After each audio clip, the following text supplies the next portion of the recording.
Welcome to Pick Me Up, I'm Scared, the podcast. I'm your host, Madeline. And I'm your co-host, David.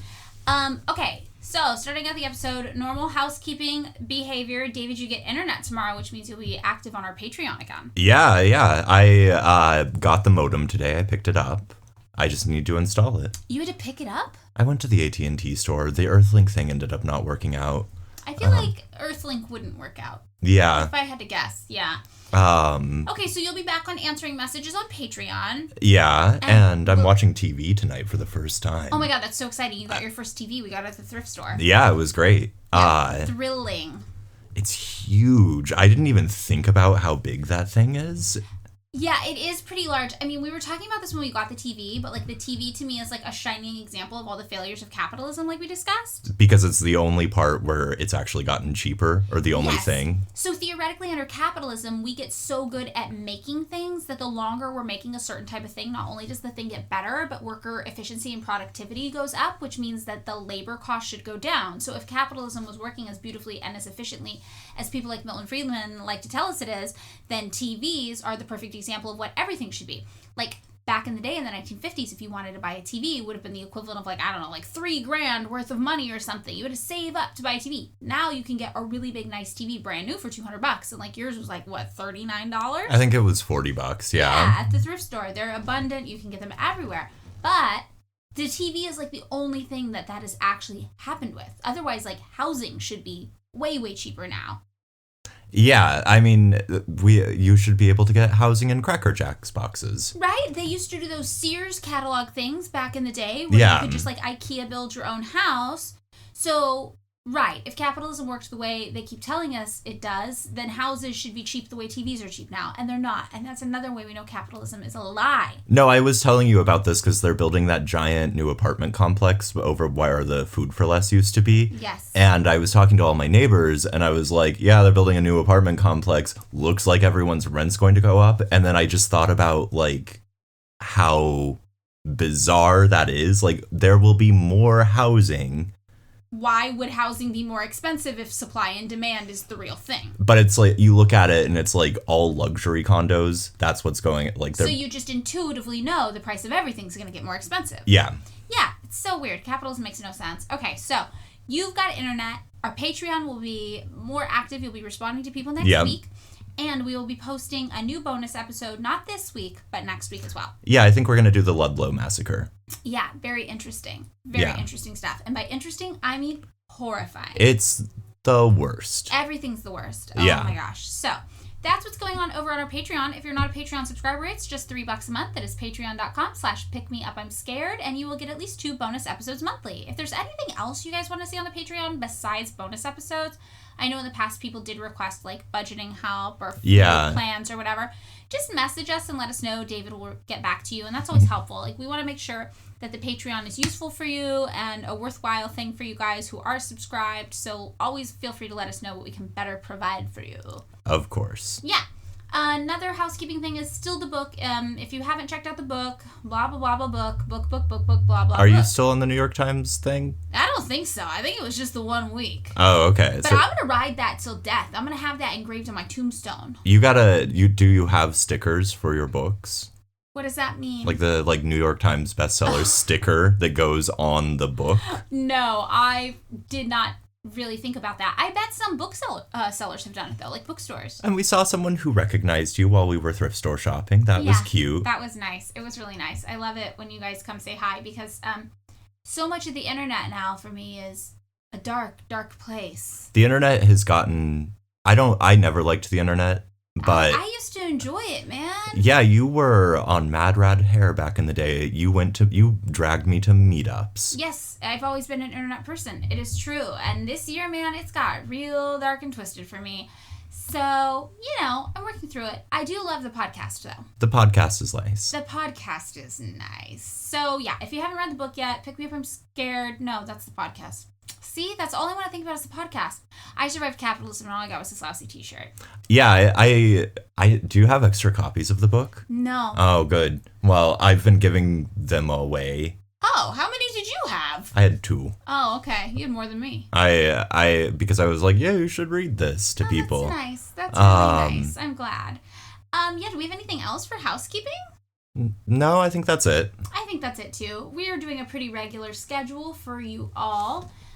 So speaking of the regular schedule, we should just probably go straight into this week's episode. Yeah. So this week's episode, it's going to be about the TSA. I don't even know what the TSA stands for other than the people who make your life kind of miserable for about half an hour. Yeah, that sounds right. I think it's the Transportation Security Administration. Should I Google it? Yeah. Okay, I'm just going to look at what it stands for. Yeah, Transportation Security Administration. I did that right. Cool. So I think that the TSA is not necessarily a unique topic. I know a lot of people have talked about the TSA. But we haven't done an episode on it, and I mean, it is horrifying and terrifying and bad and all the things, but we have been doing a lot of very heavy episodes lately. Yeah. The Milton Friedman, not fun. Not great. Yeah. I feel like, when I told you I was going to do the TSA for this week, you were like, oh God, there's going to be some TSA genocide we don't know about, isn't there? Yeah. And there's no TSA genocide. That's what because next week we're also doing Blair Mountain, which is horrifying in its own right. Yes. However, this is a light episode for us, but it does still tie into 9/11 and Osama bin Laden and the war, the Afghan war, and the United States destabilizing multiple countries to try to get back at the Soviet Union. Yeah, I was thinking about it on the way over here, and I was like, when I was a kid, because I'm old, I would go to the airport with my grandparents to watch people watch the planes come in. Yes. From the window. You could just walk into the terminal. It was chill. Yeah, this is totally true. If you had somebody coming to visit, for example, you could just walk straight up to the gate and greet them there at the gate right when they got off the plane. You could have people come drop you off at your gate. They would even hang out with you at your gate sometimes. Yeah. So we definitely had the era of, airplane travel that didn't really have much security going on. Yeah, if any. I don't remember. It was like getting on a bus. Right, exactly. That is very, very true. And this did change dramatically over the course of our lives. I don't think we knew each other during 9/11.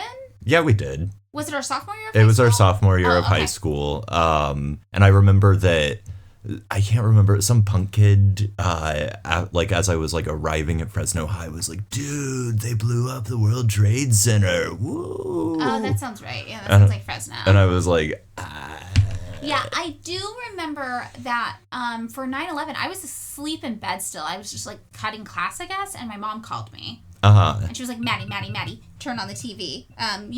See what's going on. Sorry, my phone alarm just went off. And I was like, okay. And I turned it on and I was half asleep. And I was like, well, that was bound to happen sooner or later. And my mom was so mad at me. She was like, fuck you. And she hung up.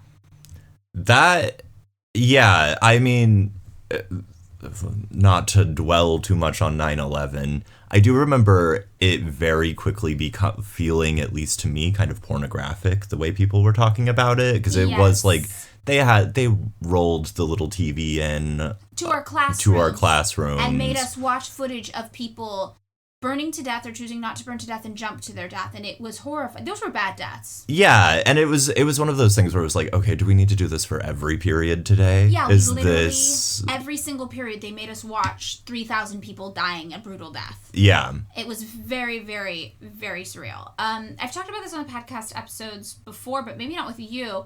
Do you remember we had AP European History that week? I think that for whatever reason, because we had the block schedule thing. Yes. So I don't think we had it that day. Right. It was later that week, maybe, or something. Yeah. And I remember our teacher, who was Mrs. Nguyen. Yes, she was Swiss, maybe? And she had married a Vietnamese American man, and he taught her English, so she pronounced her name Nguyen. That's how we pronounced it. And she asked, who thought that we should go to war and bomb Osama bin Laden in class. And some kids raised their hand. And who? I don't know, 3 kids, some guy. And she pointed to the guy, and she's like, you, why do you think we should do that?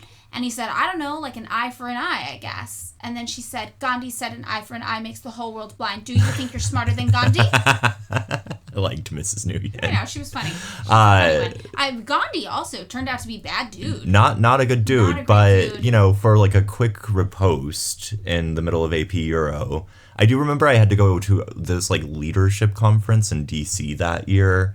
For what?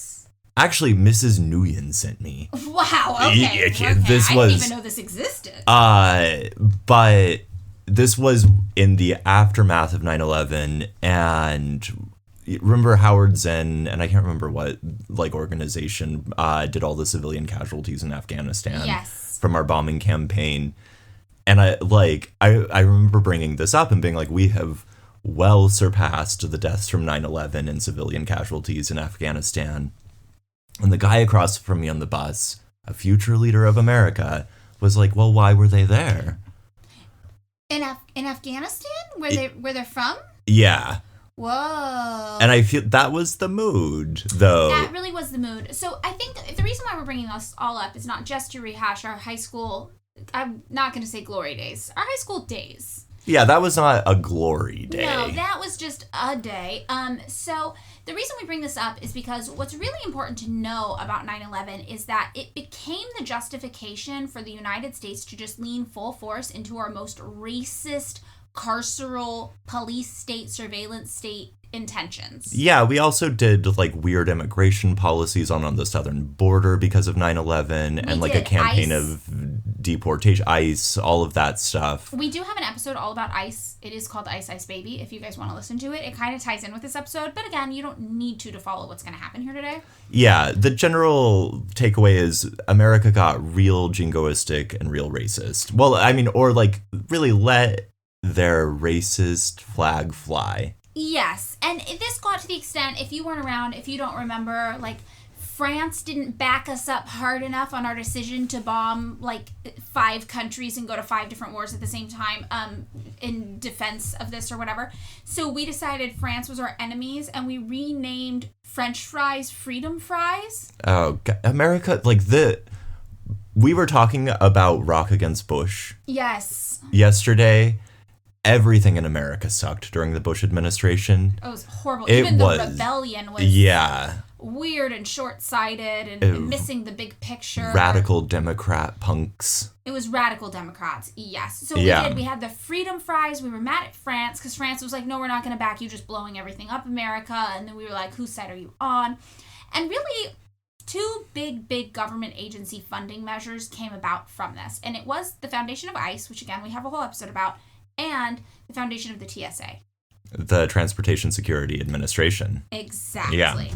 So, the TSA, prior to 9/11, like David and I were talking about, there wasn't really airport security as we think about it. It's like from 1961 to 1972, there were like some reasons why you might want to think about airport security. Like American Airlines did get hijacked about once a month. Yeah, that was like, I think of the 70s to early 80s as like hijack central. Yeah. Like everything was the guy in the sunglasses, right? DB Cooper? Yeah. DB Cooper, famous case of a plane hijacker who parachuted out of the plane, ostensibly to his death, but he's never been seen again, so maybe he escaped. So what you had were these criminals, I guess, these, fugitives, hijacking airplanes, making demands, and then usually they would land them in Cuba, get off the plane, and be like, hee, I'm free now, and then the plane would just be rerouted back to the United States and all the passengers on board would be fine. A victimless crime.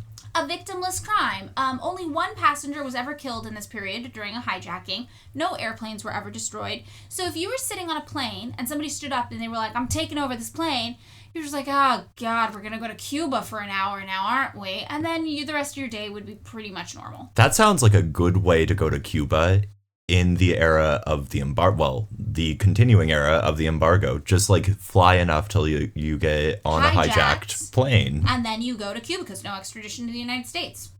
So around 1972, though, something did change. 1972 to 2001, we had like a different era in how we approached airline security. The Nixon administration directed the FAA, the Federal Aviation Administration, to begin security screening at airports in December of 1972. Okay. But this wasn't intense, So the FAA delegated the responsibility to the airlines themselves. They were like, you guys got to figure out some sort of security thing because planes are getting hijacked all the time. And the airlines were just like, okay, fine, we'll just hire private security contractors to man all these checkpoints, because privatization, why would the government do it, you know? Yeah. So security checks were pretty unobtrusive, like they were intended not to get in your way or be too disruptive. They were just like, oh, maybe we'll catch individual hijackers here and there if they have like guns or like really big knives or bombs to threaten people with. The real dumb hijackers who like walk into like an airport terminal with like a bazooka. Exactly. They're Yeah. like, we're just going to catch, you know, the big guys here. It's not going to be that big of a deal. By 2001, though, obviously something needed to change. 9/11 happened. It was 2001, right? Yeah, Wow. I like that you're like, wait, when did this? It's been a while. Yeah, it did happen in 2001. We were sophomores in high school in 2001. Okay, yeah. So 9/11 obviously happened. We all know what occurred there, right? Multiple airplanes were hijacked, and they were basically turned into missiles and flown into the Twin Towers, the Pentagon. The Pentagon, and then one crashed in a field. Because by that point, it was the last plane, and the passengers heard what had happened to the other planes, and they were like, absolutely not. We're not letting you use us to kill more people. We're taking you down. So the reason why, I think a lot of people were like, why didn't the passengers on the first planes fight back? You have to remember the culture of hijacking up to this point was it wasn't really dangerous for anybody on the plane. Yeah. So nobody could have guessed that this is what was going to occur when people stood up on their plane and they were like, we're taking over. Leila Khalid, however you pronounce it, the Palestinian freedom activist, she famously hijacked many planes in the name of Palestinian liberation. And again, people weren't getting hurt in this process. Yeah. So 9/11 happens, though. Big shock, right? Big shock to the United States. And 69 days later, George W. Bush, the president then, signed the Aviation and Transportation Security Act. And this centralized all the screening at airports under the newly formed TSA, Transportation Security Administration. So this is really when the TSA was founded. We didn't have this before that. Yeah. David and I were born into a pre-TSA world. A lovely, beautiful, more innocent place. Truly. And the TSA thing, whoa, that was a major shift in how we related to airports and flying. Yeah, I can't remember the first time I flew after that. I think it was like a year later, and I think I went up to like Seattle to visit family or something. And I remember being like, "What the fuck? What is this? Why?" It was really shocking. Yeah. And I think maybe the first time I flew after that was for our debate tournaments, like Oh, the yeah, nationals. Yeah, so that was a challenge. And I remember when we flew for debate tournaments, I always got randomly screened. Oh, you got pulled aside. I was always pulled aside, and I couldn't figure it out. And I thought it was kind of funny. And now when I look back in retrospect, I try to place it, and it's maybe my reading materials at the airports, because I was like an anarchist back then. You know? had the anarchist cookbook always, Basically. every day. Yeah. Basically, I was reading anarchist literature. I mean, you know, I was reading like Mikhail Bakunin. And probably like Noam Chomsky. Yeah, I was or reading like Noam Chomsky, Bakunin. Michael Parentini or stuff some like that. shit. Exactly. Yeah. So that's the only thing I can think of why I was consistently targeted and pulled out of line and extra screened. Yeah, I mean, here's the thing. I don't think that, like, you know, in all my interactions with TSA agents, I've never heard them be like, you know what you gotta look out for? The Chomsky readers. You get those people out of here. Like, they're not... Well, there was later evidence that suggested at multiple different points they did start screening people's reading materials. And Really? That's the only thing that made sense to me, because obviously, you know, spoiler alert, the TSA was wielded to enact just violent racism on everybody who flew after that point.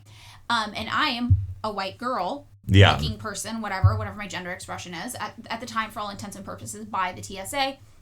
White woman, so, you know, not somebody who would have been targeted in these pursuits. And that's why later, when I was like, the only thing I can think of is I know they started screening people's reading materials using security footage at airports, and that's the only thing I think would have been something that put me in the line of fire even a little bit. An ex of mine whose name was Berber always got... See, things like this make sense. So when you started to fly after this, you were shocked to discover, like, one, oh, there's security in a way there was never security before.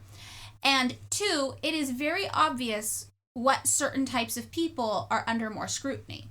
And it was people who had names that sounded Middle Eastern in some capacity. It was people who were brown. It was any Sikh person wearing a turban. Yeah. They were very, very specific things. So it was painfully obvious to us in the aftermath of 9/11 that the TSA was another example of this violent sort of racism that was taking over the United States at the time. So also during this time, important to note, hate crimes in the United States against Middle Eastern people increased dramatically. Sikhs in particular were targeted because racists in the United States aren't even smart enough to know who we're mad at. Yeah, that one was always really bizarre. I think there were a couple Sikh kids in our school who, like, got fucked with. Yes, definitely. And people were killed. People were stabbed. I mean, it was a really scary, scary time. I mean, it's always been a scary time to not be white in the United States. And even given that, this was particularly heightened. Yeah, and that we also got like the weird myths about the people celebrating in New Jersey. Like, it was just a part of the discourse that, like, you also, this was, I feel like, when it became okay if you were like classically liberal to be like, listen, I'm not racist, but there's a problem with Islam. Yes. That became like the Christopher Hitchens style way of like talking about shit was like. Yeah, it became Islamophobia became very commonplace, widespread for everybody, even the NPR tote bag types. Yeah, and you could make like a career as like a public intellectual by the I'm not racisting, but. Yes, 100%. So this was set up and, you know, ostensibly it was to screen everybody, but in practice it became very, very clear very quickly it was to aggressively screen people with brown skin. And in addition to creating the TSA, the Aviation and Transportation Security Act also required all baggage, like 100% of baggage, to be screened by x-rays. It also expanded the Federal Air Marshal Service to put more armed air marshals on more flights. Oh, interesting. Yeah, super interesting. And the law also required airlines to reinforce the cockpit doors of the aircrafts to prevent any like hijackers potentially from entering the cockpit and taking over. So it changed like the physical structure of airplanes in like a significant way. Yes, totally. The law also mandated that the TSA would oversee security for all modes of transportation, which I didn't even realize that. The TSA controls Amtrak. Really? Yeah, but like I've taken Amtrak trains and I've never been subjected to that level of screening. No, I mean like the most you get is like the like very gentle guy coming by to like punch your ticket. Right. And then you're like, oh no, where's my ticket? I'm going to get thrown off in Modesto on this train. Has that ever happened to you? I have lost the ticket before and it was very scary, but they let me stay on until I found it. Oh, yeah. That's fine. Yeah. It also regulated intercity bus travel. So if you've ever taken one of those like buses that goes from city to city. Oh, okay. Yeah, like a Greyhound or something. Yes. So while all this was happening, again, the rhetoric was real weird and racist.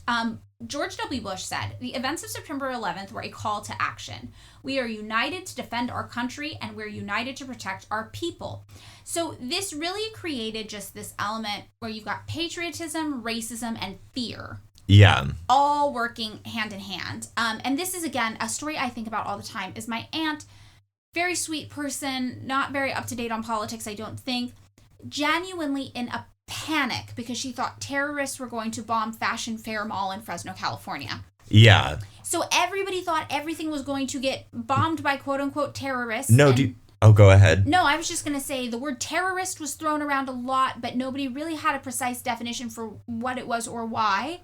I have this like distinct memory of like my mom being freaked out that we were going to get sprayed by anthrax by like the crop dusters that used to fly over the 99 in like the Central Valley. Yes. And I was sort of like, here's the thing.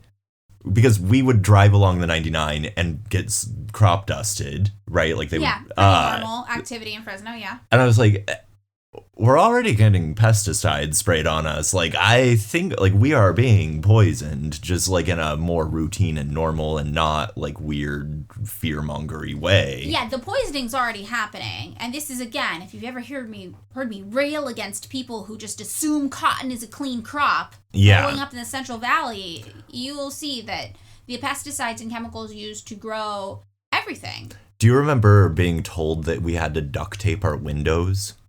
No. Because of the pesticides? No, because of anthrax. Oh, like, because of anthrax. That was like the anthrax shit was so crazy because it was like. Yes, totally. I don't remember that specific thing, but yeah, everybody was just in this general constant state of paranoia and fear. But very few people sought to research exactly why 9/11 happened. Yeah. What caused it, to try to understand potentially why it would occur again. So Bush, though, really stoked the flames of fear, right? And he said, either you are with us or you are with the terrorists. We are a terrorist podcast, if I understand it correctly. Yes, we had a review that we are terrorist sympathizers on this podcast. Okay, so... that was when we were talking about Palestinian liberation. Someone left that review. Jury's back on that one. Yes. But this really, all of this kind of fear-mongering meant that the general American population was not paying much attention to this massive increase in kind of like, it really was armed forces in different fields. We weren't really paying attention to what was going on with huge funding going towards ICE to deal with immigration. We weren't really paying attention to the overreach maybe potentially happening with the TSA. Do you remember being told, this is an aside, but that it like the most patriotic thing you could do if you were an American was to shop? Yes, they did tell us that. That was so, like, I was like, what? Yeah, they were like, stimulate the economy, baby. Go shopping. We need your money now more than ever. Yeah, and it turns out the TSA ended up being the biggest expansion in federal power in decades. Yeah. But very few people were talking about the TSA. We were noticing it when we went to the airport. We were like, this is new. But again, it was that whole, you're either with us or you're with the terrorists. So if you complain about the TSA, you're a terrorist. Yeah. And you can't eat any freedom fries anymore. We're taking them from you because terrorists don't get freedom fries. Not at the food court at the airport. You're not getting through there. Or the Fashion Fair Mall. Oh, yeah. Where the terrorists were going to bomb in Fresno, California. Can you imagine had someone actually, like, terrorist the Fashion Fair, like, Abercrombie and Fitch everywhere? Everywhere. Yeah, so this was just this really, I'm trying to, like, think of the best way to explain it. It was like a fever pitch, surreal moment of absolute paranoia that just was really like a blood orgy of racism. And I say blood orgy, a lot of people were attacked and killed as well in anti-Muslim hate crimes. Yeah, and I mean, like, it also connects to U.S. foreign policy after, like, the amount of public support for the bombing campaigns in Afghanistan that happened almost immediately after 9/11 freaked me. Like, I was a kid. Like, I wasn't the most knowledgeable human being in the world, but I was like, this is crazy that you guys are like... Yeah, there was like a ravenous, bloodthirsty thing floating through the air. So that's really how we got the TSA. And the way the TSA works today, born from this chaos, confusion, racism, and fear, there's 8 main tasks that the TSA performs. You go to the airport, there's a security checkpoint, right? They're checking some documents. They're performing these really complicated pat-downs that I guess have 18 clear steps. I didn't realize that. It took them like 3 hours of training to teach them how to do those pat-downs. For whatever reason, I always get the pat-down. Oh, really? It's very frustrating, and it's become just, at this point, I'm like, I understand, this is my You're pocket. Just gonna pat me down. My pocket was bunched up in my jeans, so it looks like I had something in my pocket. Yeah, that makes sense. There's also this process called divestiture. This is what they call the process of deciding which items go on the X-ray conveyor belts. It's never the same. No, I feel like they change it every time you go. Yeah, and they're always yelling. It's the always yelling. yelliest group of people in the world. Yes. They also then have to put the passengers either through metal detectors or body scanners. And they will also test random passengers' hands or possessions. Electronics are really popular with this for, I guess, like bomb residue is what they're looking for. Okay. This has happened to me a lot. I get all my electronics swabbed for bomb residue. Well, at least you get your iPhone cleaned. That's true. And then, yeah, there's also, as a part of this, the Federal Air Marshal Service, which we discussed, and they're the ones that send the armed undercover officers on international flights. So you'll be in the air, and there'll just be a random guy there, and theoretically, you don't know he's an air marshal until shit goes down on the plane, and he stands up with a gun. Yeah. So that's kind of what they're up to. And the training, I looked into the training for the TSA, like how you become a TSA agent. Okay, that I want to know, because this is, again, the angriest bunch of people, and I'm going to say it, the least organized bunch of people I've ever seen do a thing. Yeah, we'll get into reasons for that later. Yeah. So the training is 2 phases, and then there's computerized tests you have to pass, and you have to maintain, I believe, 70% on all of the tests in order to pass. Average. Yeah, there's also 2 rounds of interviews you have to go through and a security clearance. So you also, in this process, do get a federal law enforcement training certificate. So this attracts a lot of people who maybe want to be in the FBI, but like can't quite get their foot in the door to go through that. They're like, well, at least I'll go TSA, and then I'll get that federal law enforcement training certificate. And because that is something that is required, say, if you're in the Secret Service or the DEA, any of the like 100 or so federal agencies for law enforcement. The letter groups. If you're in a letter group, you need this federal law enforcement training certificate, and the TSA is probably the easiest way to get it. So phase 1 of this training consists of like lessons. You know, there's audio and visual materials, there's lectures, there's discussions, there's classroom and homework exercises, there are tests. And the topics include, this is how they explain them, detecting terrorist threats. Again, the word terrorist in all this is thrown around a lot, and there's no clear definition ever provided for Like, it. they never, like, define. They're like, hey, you know, a terrorist, the people who blow up the planes. They're like, terrorists. You know it when you see it. Right, exactly, which, spoiler alert, leads to a lot of racism. They also do topics including screening policies, risk-based security, just a general workplace environment, effective communication. I don't know how many people are paying attention for that part at the TSA. Ways to command, like, a presence. I think I might need this. I mean, it is why they yell so much. They're supposed to be authoritative. Oh, that's Yeah. not the kind of presence I want. Oh, okay. Well, you know, I don't know that the TSA can give you the kind of presence that you want. Yeah. Yeah. There's also like reviewing the lists of prohibited and permitted items, which I can imagine changes all the time. Checking people's travel documents. There's also supposed to be a whole section in dealing with individuals who have disabilities or medical conditions that might make the screening processes different. And we'll get into that as well, because that is something that is often sorely neglected in this process. Metal detectors, how to use them, what they set off when, critical thinking skills, handling sensitive information, that'll come up later too, because we learn they are not handling sensitive information well, and just keeping vigilant, which we'll also get into, because this amounts to looking at potential passengers and assessing from like a behavioral analysis standpoint who you think looks sketchy. And we know that behavioral analysis is a totally real and legitimate science, so that it has like a lot of empirical research behind it. That's a thing we know. Yeah, no, we don't know that, and it's all fake. And that comes up as well. So phase 2 then is 80 hours of instruction with physical demonstrations and activities, and also using the computer-based like X-ray simulators to like, look at this bag scan. Can you find the gun in here? There's also like discussions, classroom lectures still, whatever. And this deals more with like standard operating procedures. Like, here is exactly the steps you have to follow to do this. And it teaches those screening checkpoint labs. So you go through all this training, you take all your tests, you get your certificates, you pass the background thing, you go through 2 interviews, and guess what? Boom, you're a TSA agent. Wow. All right. So 80 hours of training? I actually don't know how many hours of training. Or it is. said 80 hours of something or something. Yeah, I'm not sure. There's 80 hours in the second phase, but I'm not sure how many hours were in the first phase. But, you know, it's significant. It's a few weeks. A few weeks. You're doing it. It's a few weeks. Yeah. So, after you become a TSA agent, you're not given, like, all the power immediately. The first thing you have to do is kind of fall in line with the supervisor. And the supervisors are there to monitor agents and ensure that they're complying with all the TSA policies. And they're monitoring the agents through security cameras, random inspections, and like covert tests themselves. Now, the thing to know about becoming a TSA agent, they call them transportation security officers, TSOs sometimes, is it starts at one of the lowest salaries in the entire federal government. So your average annual salary for new hires is around $35,000 a year. So they have a tremendous amount of authority. They have been trained in like a fake science, and they're underpaid. They're underpaid and they're not happy. That sounds like a great recipe for like a really lovely convivial work environment. Yeah. So you're getting it. You're getting the picture. After a 2-year probation period, they do get, hear me out, a 15% raise. Wow. They pretty much never get a raise after that again, though. Wait, not even for like inflation? No.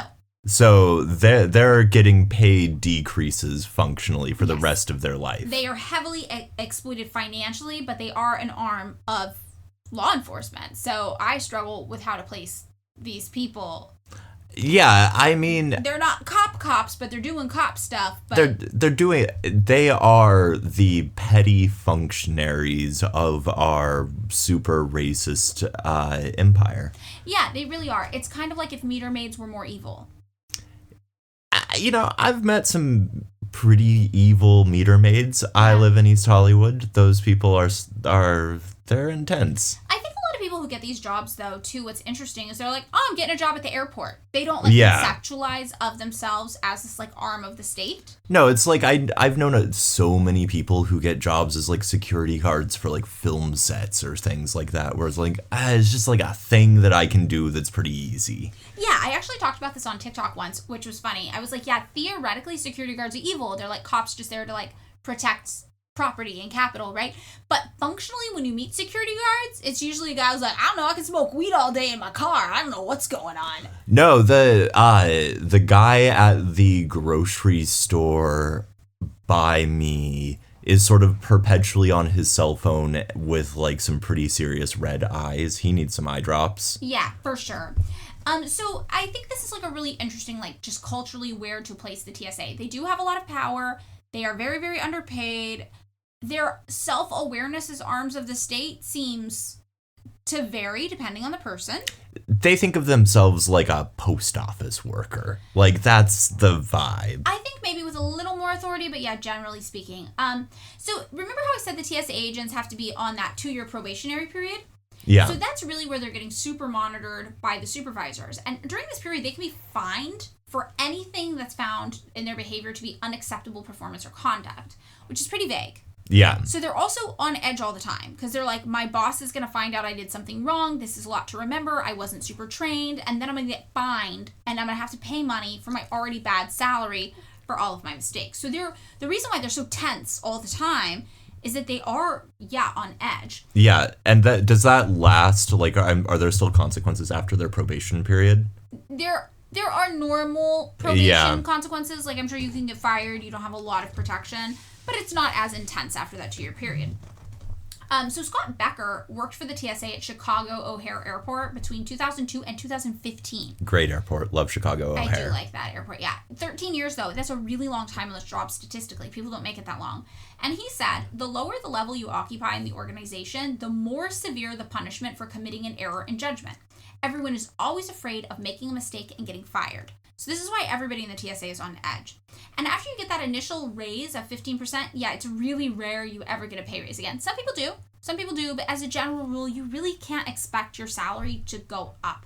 One officer in Dallas said that he only was making $3,000 more a year than this brand new hire was, and he had been at the TSA since the agency's founding. So when did he say this? This was around, 2015-ish. Oh, okay. So he'd been there 12, 13 years. Yep. Yeah. So TSA employees also have the lowest job satisfaction out of any federal agency. That makes, your job is basically to piss people off in a really petty way and make their life just a little bit harder. Yeah, and people really don't like this job. 1 in 5 new hires quits within their first 6 months on the job.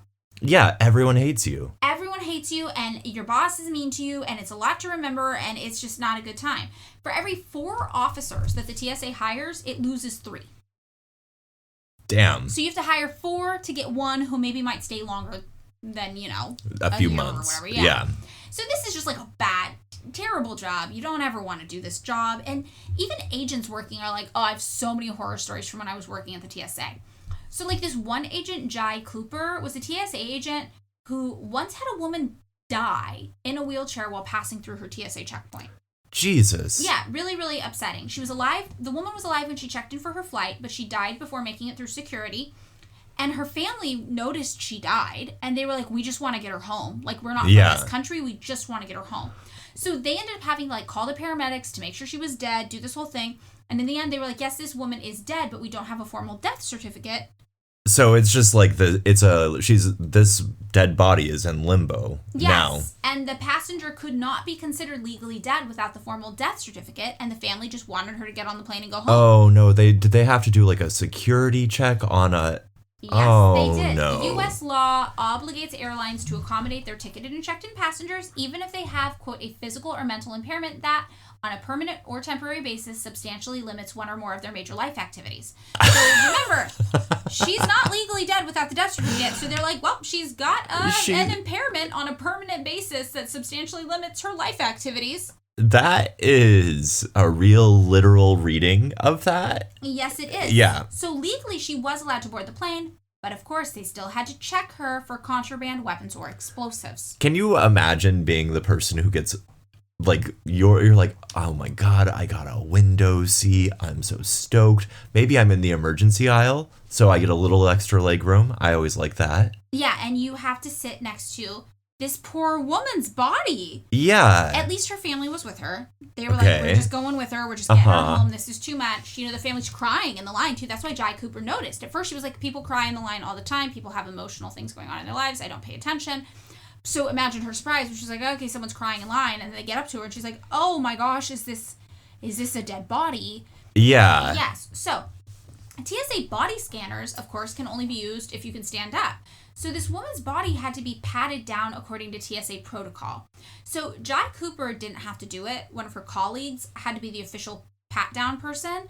So they put the gloves on, they ran the palms of their hands over the collar, the abdomen, the inside of the waistband, and the lower legs of the corpse.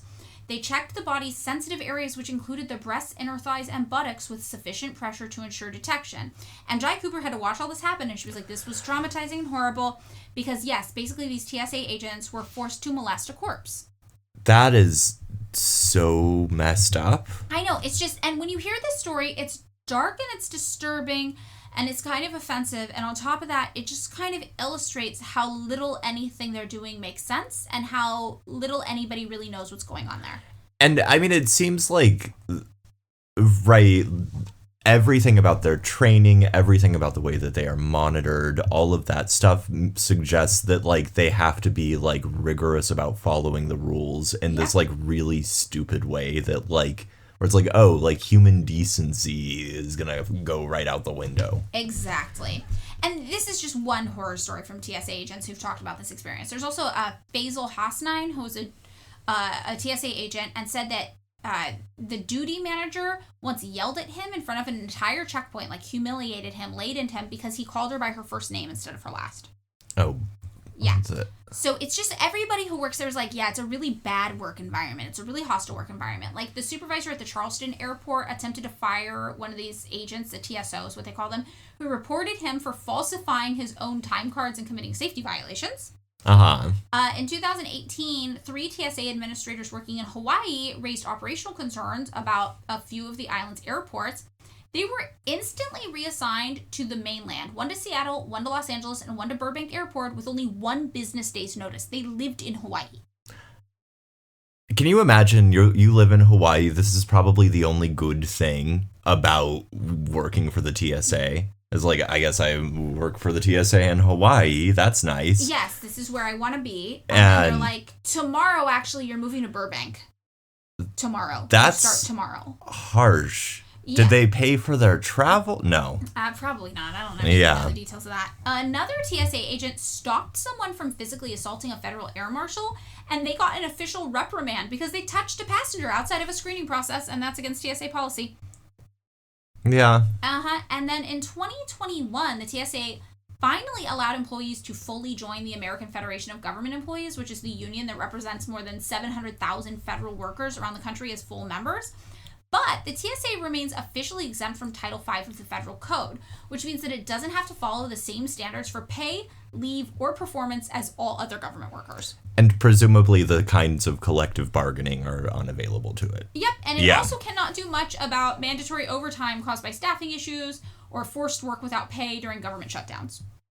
That sounds like I don't know how to feel about this because I kind of hate going through TSA and have never had a positive experience with one of these guys. And they're kind of cops. It's not my favorite thing. And then you hear how they're treated and you're like, well, I would hate this job too. I would be probably kind of an asshole if I had this job. Totally.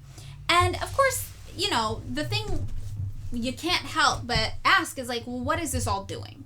Yeah. Is this helping anybody? Is it keeping us safe? Is it preventing the terrorists from their terrorism plots? And the answer is an astounding yes. End of episode. We're done. All right. That's Bye, the Maddie. episode. It's a necessary evil. No. The TSA, as it turns out, has played next to no role in the biggest counterterrorism stories of the past 2 decades. Like, in 2007, there was a plot, actually, to blow up the fuel infrastructure at JFK Airport in New York. It was stopped in the early planning stages by the FBI, though. Terrorists, they don't, it turns out, really target air transportation anymore. Presumably, they're like, well, we did that. We did that, been there, done that. Like, we're on to some new stuff. We're going to do our difficult second album. Right, exactly. Yeah. And the Federal Air Marshal Service they have, that FAMS is what it's called. Well, a 2018 audit found that there were vulnerabilities with FAMS's contribution to international flight security. And they were like, this is so useless, we should cut this budget in half. And just, like, hire fewer people, or? They're like, these jobs aren't even necessary. They don't even do anything. And according to an article that was on The Verge, this quote, although many commenters on 9/11 called the attacks our Pearl Harbor, a better comparison might be our Trojan horse, a stratagem so successful, so devastating, and so infamous that it will never work again. It makes little sense for the TSA to organize itself so single-mindedly against an attack that may never come. A massive agency on the lookout for a big wooden horse. That, you know what I'm thinking? If I'm a terrorist, I'm rolling a big wooden horse into the airport now. Just because people are like, well, we can't look for it anymore. Yeah. I mean, what's interesting is there was this quote from some of these analysts, and they're like, oh, there's this saying that's like, the general is never fighting the current war, he's fighting the last war. Yeah. So it's like all of your strategy comes from things we've experienced before, but like what you're going through now, you have no way to expect that it's going to be just like what we've been through before. And if anything, you have all the reason to expect that people will change their strategies to keep you on your toes. So this really reminded me of this. You're just like, one thing happened once, and we have created an entire new arm of law enforcement predicated on the idea that it will happen again just like it did that one time. Yeah. And this is really what kind of causes the problem. So there was the one time, there were a few other attempts as well to do some sort of terrorism plot in an airplane. And the two most famous ones are the shoe bomber and the underwear bomber. I remember the shoe bomber's shoes being ugly. That was the main thing I remember thinking was those are ugly shoes. They were pretty ugly shoes, yeah. So the shoe bomber, December 22nd, 2001. Remember, this is just 3 months after 9/11. Richard Reed, who was 28 years old and a British citizen, attempted to detonate homemade bombs hidden in his shoes while on board an American Airlines flight number 63 headed from Miami to Paris. So he used matches, actually, in an attempt to light these black high-top sneakers he had on fire while sitting in his window seat. A flight attendant smelled sulfur, came over, saw what he was doing, so fellow crew members and passengers just restrained him. Then they sedated him, strapped him down with belts, and the plane was diverted to Boston's Logan International Airport, where this guy was taken into custody. The FBI reported the bomb, which included approximately 10 ounces of explosives, and they were like, this definitely would have caused the plane to crash if this guy had been successful.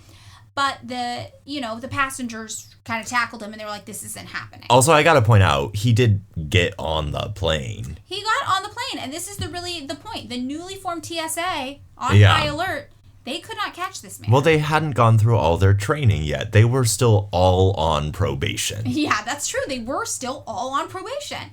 And this incident resulted in an ongoing TSA protocol requiring passengers to do what? Take off your shoes. Remove your shoes for screening while passing through airport security. And what's funny is that I have TSA pre-check. Oh, very fancy. I know, it's nice. Chris convinced me to do it. We both did it. It was totally worth the money if you fly a lot. And basically what pre-check means is you don't get as much scrutiny because you've already had like a background check done by the government, basically. So they saw what you were reading and they were like, we like this, we love this. They were like, this is fine. And I did it because I used to have more trouble flying. I used to get stopped more. And I was just like, oh, whatever, it's just going to make it faster. And it passed and everything was fine. So, again, though, pre-check, easier probably if you're a white person with a very white-sounding name. Yeah. So, not great for everybody. And Pendleton. It's an old money name. That is, I think there is an army base named that. There is, yeah. That is true.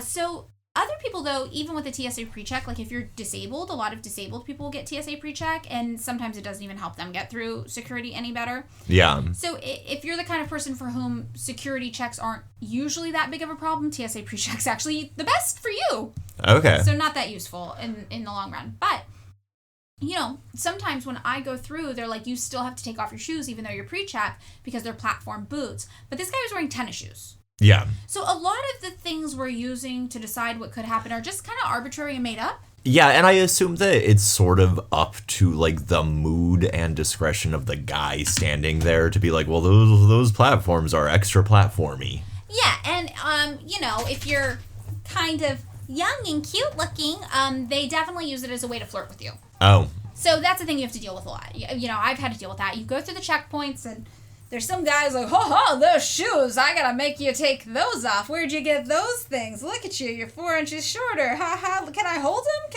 Look at that. Come over here. Let's see how tall you are. And you're just like, thank you, sir. I'm definitely comfortable in this moment. Ha. That's how you met Chris, right? yeah. Chris is actually a TSA agent. It was a meet cute. It was a meet cute. There's a success story out there for every weird line.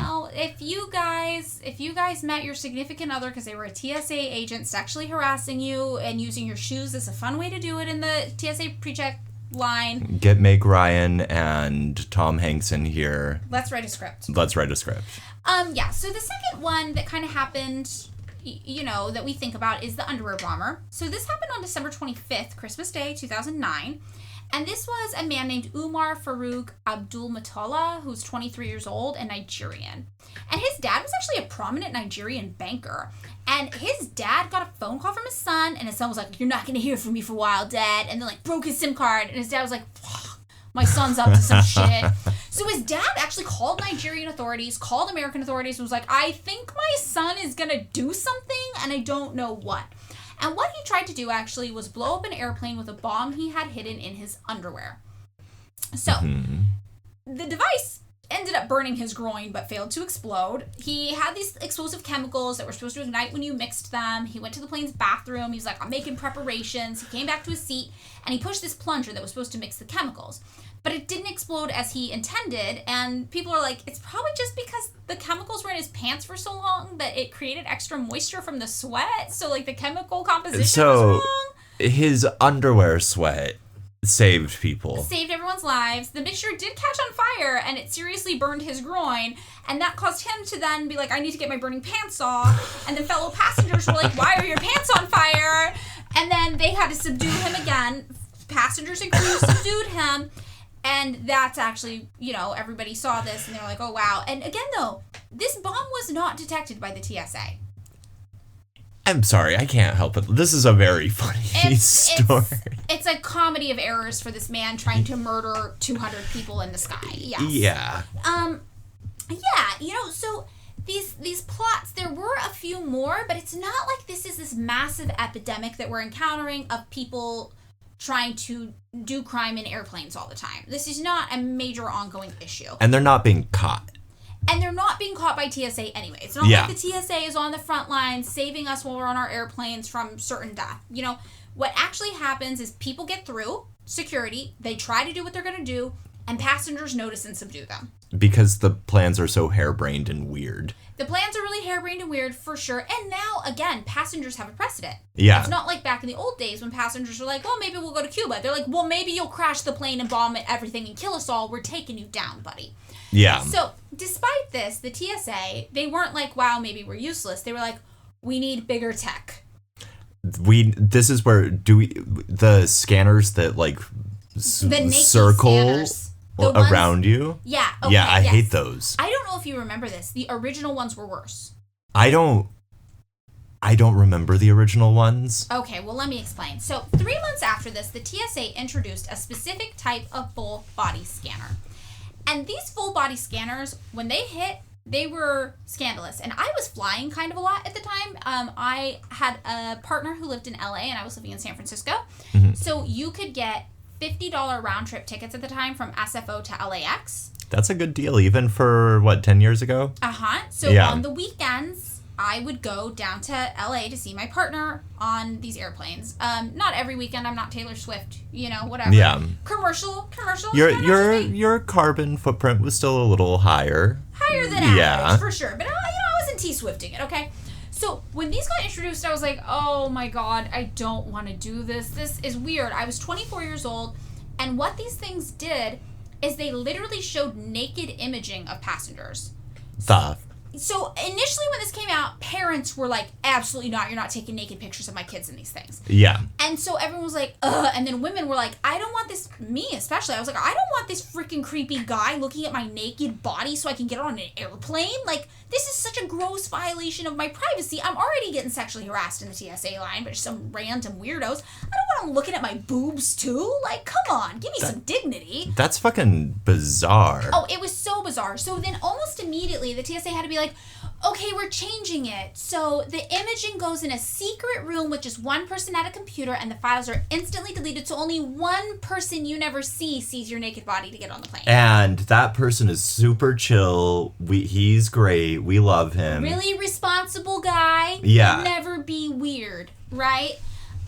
Yeah. So this guy who was a TSA agent, Jason Harrington, he was like, no, absolutely not. These images were not treated with discretion at all. TSA agents would call each other in to literally laugh at people's naked bodies constantly. They would flirt with each other by pointing out how much hotter other TSA agents' bodies were than the people they were scanning. It was like, this was a nightmare shit show. They were so irresponsible and horrible with pictures of people's naked bodies. For some reason, I'm imagining that they're getting drunk after work and being like, hey, you know what we should do? Yeah, no, we should run through the scanner machine. Well, they were just treating this like with absolutely no sensitivity, no discretion whatsoever. And the thing I think about a lot is like, okay, yeah, it's creepy to have some dude leering at naked pictures of me on a screen, right?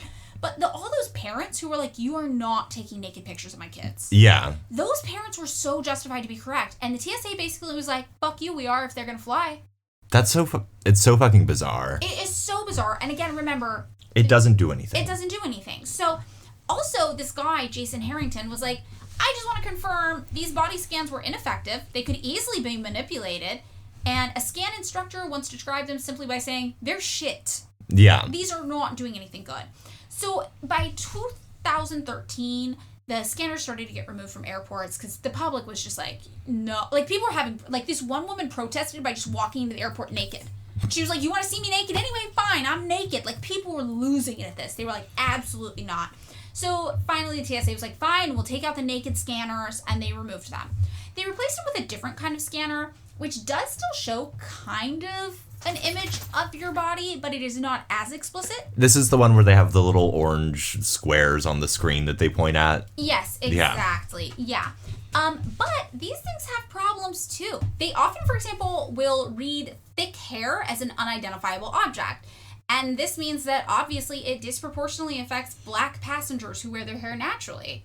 Okay, So, yeah. If you have 4C hair, for example, well, it's only been tested on white people. So now all of a sudden your hair is an object they have to check. So they have started like increasing pat downs since these machines got introduced for black passengers specifically, and especially black women. And black women for years were like, I am going through the most degrading, humiliating like searches in TSA. They're literally picking through my hair to see if I'm hiding objects in here. This is horrible. That's so fucked up. I know, it's really degrading, Yeah. especially when you think about the relationship that like American white supremacist capitalism has with black women and their hair. Like, care. it's legitimately like a giant cop force being like, can I touch your hair? Exactly. Yes. Yeah. And they're like, I guess I have to say yes. So, when it comes to the success rates of the TSA, we all knew from the jump these people weren't doing much. Yeah. But it wasn't really until 2015 that we saw just how little it was accomplishing. Yeah. So, in 2015, they did this like secret test where the TSA was like, we're going to test ourselves. We're going to have secret undercover TSA testing agents go through TSA and all these different, airports around the country, and they are going to have fake, but very convincing fake bombs, knives, guns on our bodies, hidden in our luggage, whatever, and we're going to see how many of these our TSA agents are catching. Well, it turned out the TSA failed 67 out of 70 tests. Those 3%, though, or those last three tests, they really nailed it. Yeah, well, it gave them in total a 95% failure rate. That's normal, right? I don't know anything in my life I have failed at 95%. I can think of a lot of things I failed at 95%. Yeah? No. I was about to get interested. I'm like, maybe you can tell me. No. You would have to fail so epically at something to fail as hard as the TSA did at these tests in 2015. So this was so embarrassing that the Department of Homeland Security made the acting administrator named Melvin Caraway for the TSA be reassigned. They were like, you got to get out of here. Like, somebody's got to get axed. You're getting axed.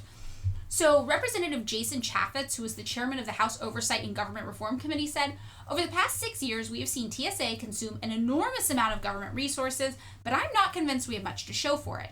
After spending over $540 million on baggage screening equipment and millions more on training, the failure rate today is higher than it was in 2007. Something is not working. Yeah. So they get this guy out. They're like, maybe he was the bad apple. We're bringing someone new in. We're shaking things up at the TSA. And in 2017, they try again. At one airport, at the MSP airport, I believe that's the Minneapolis one. Oh, yeah. Yeah. They missed 95% of weapons. You know, I will say, at Minneapolis St. Paul once, I went through with, double-edged safety razor things accidentally in my, carry-on. Yeah. Apparently you're not supposed to have those. No. A TSA agent pulled it out, looked at me, put it back in my little toiletries bag, and waved me on through. Wow. He was like, this is bullshit. Yeah. He caught it, though. I mean, he had it been a gun, he would have been like, this seems normal. Yeah, probably, honestly. I mean, the thing that's so interesting about this, though, is that, 95% failure, everybody's like, this is the magic number for TSA. Every test that's ever been done at the TSA, it's a 95% fail rate. And, in fact, actually, in 2017, 2 sources told Fox 9 local news in the area, the reason it was a 95% fail rate is when they got to 95%, they were like, just call the test off. We're done. We're done. We're not doing the rest of them. So it would have been worse. It would have been worse, but they were too embarrassed. So, in total, in 2017, Homeland Security inspectors were able to transport guns, explosives, and knives through TSA checkpoints every time they tried. Remember, that 95% was just at the MSP airport.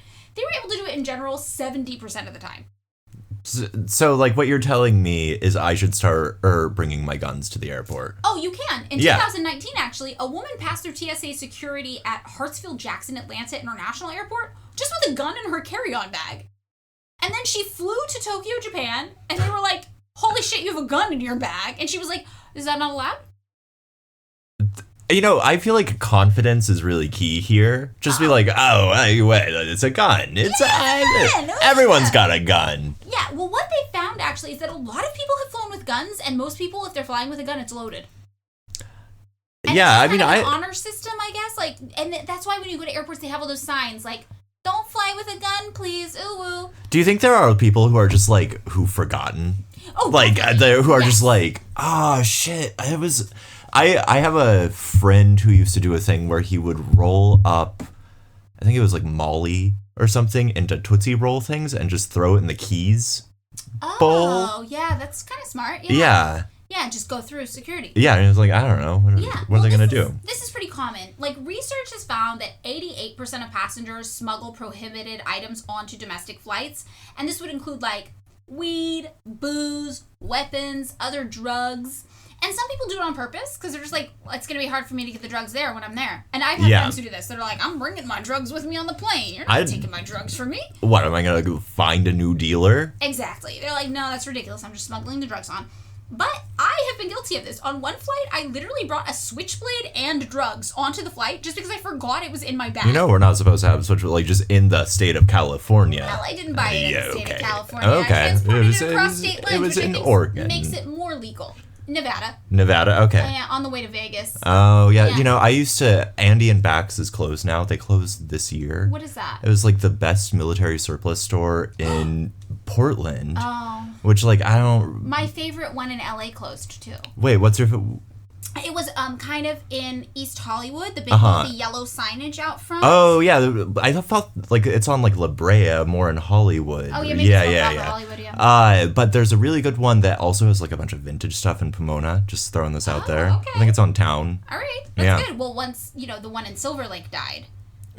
There was an amazing military supply store in Silver Lake, but we lost that. We don't get that now. Instead, we get like a Le Labo.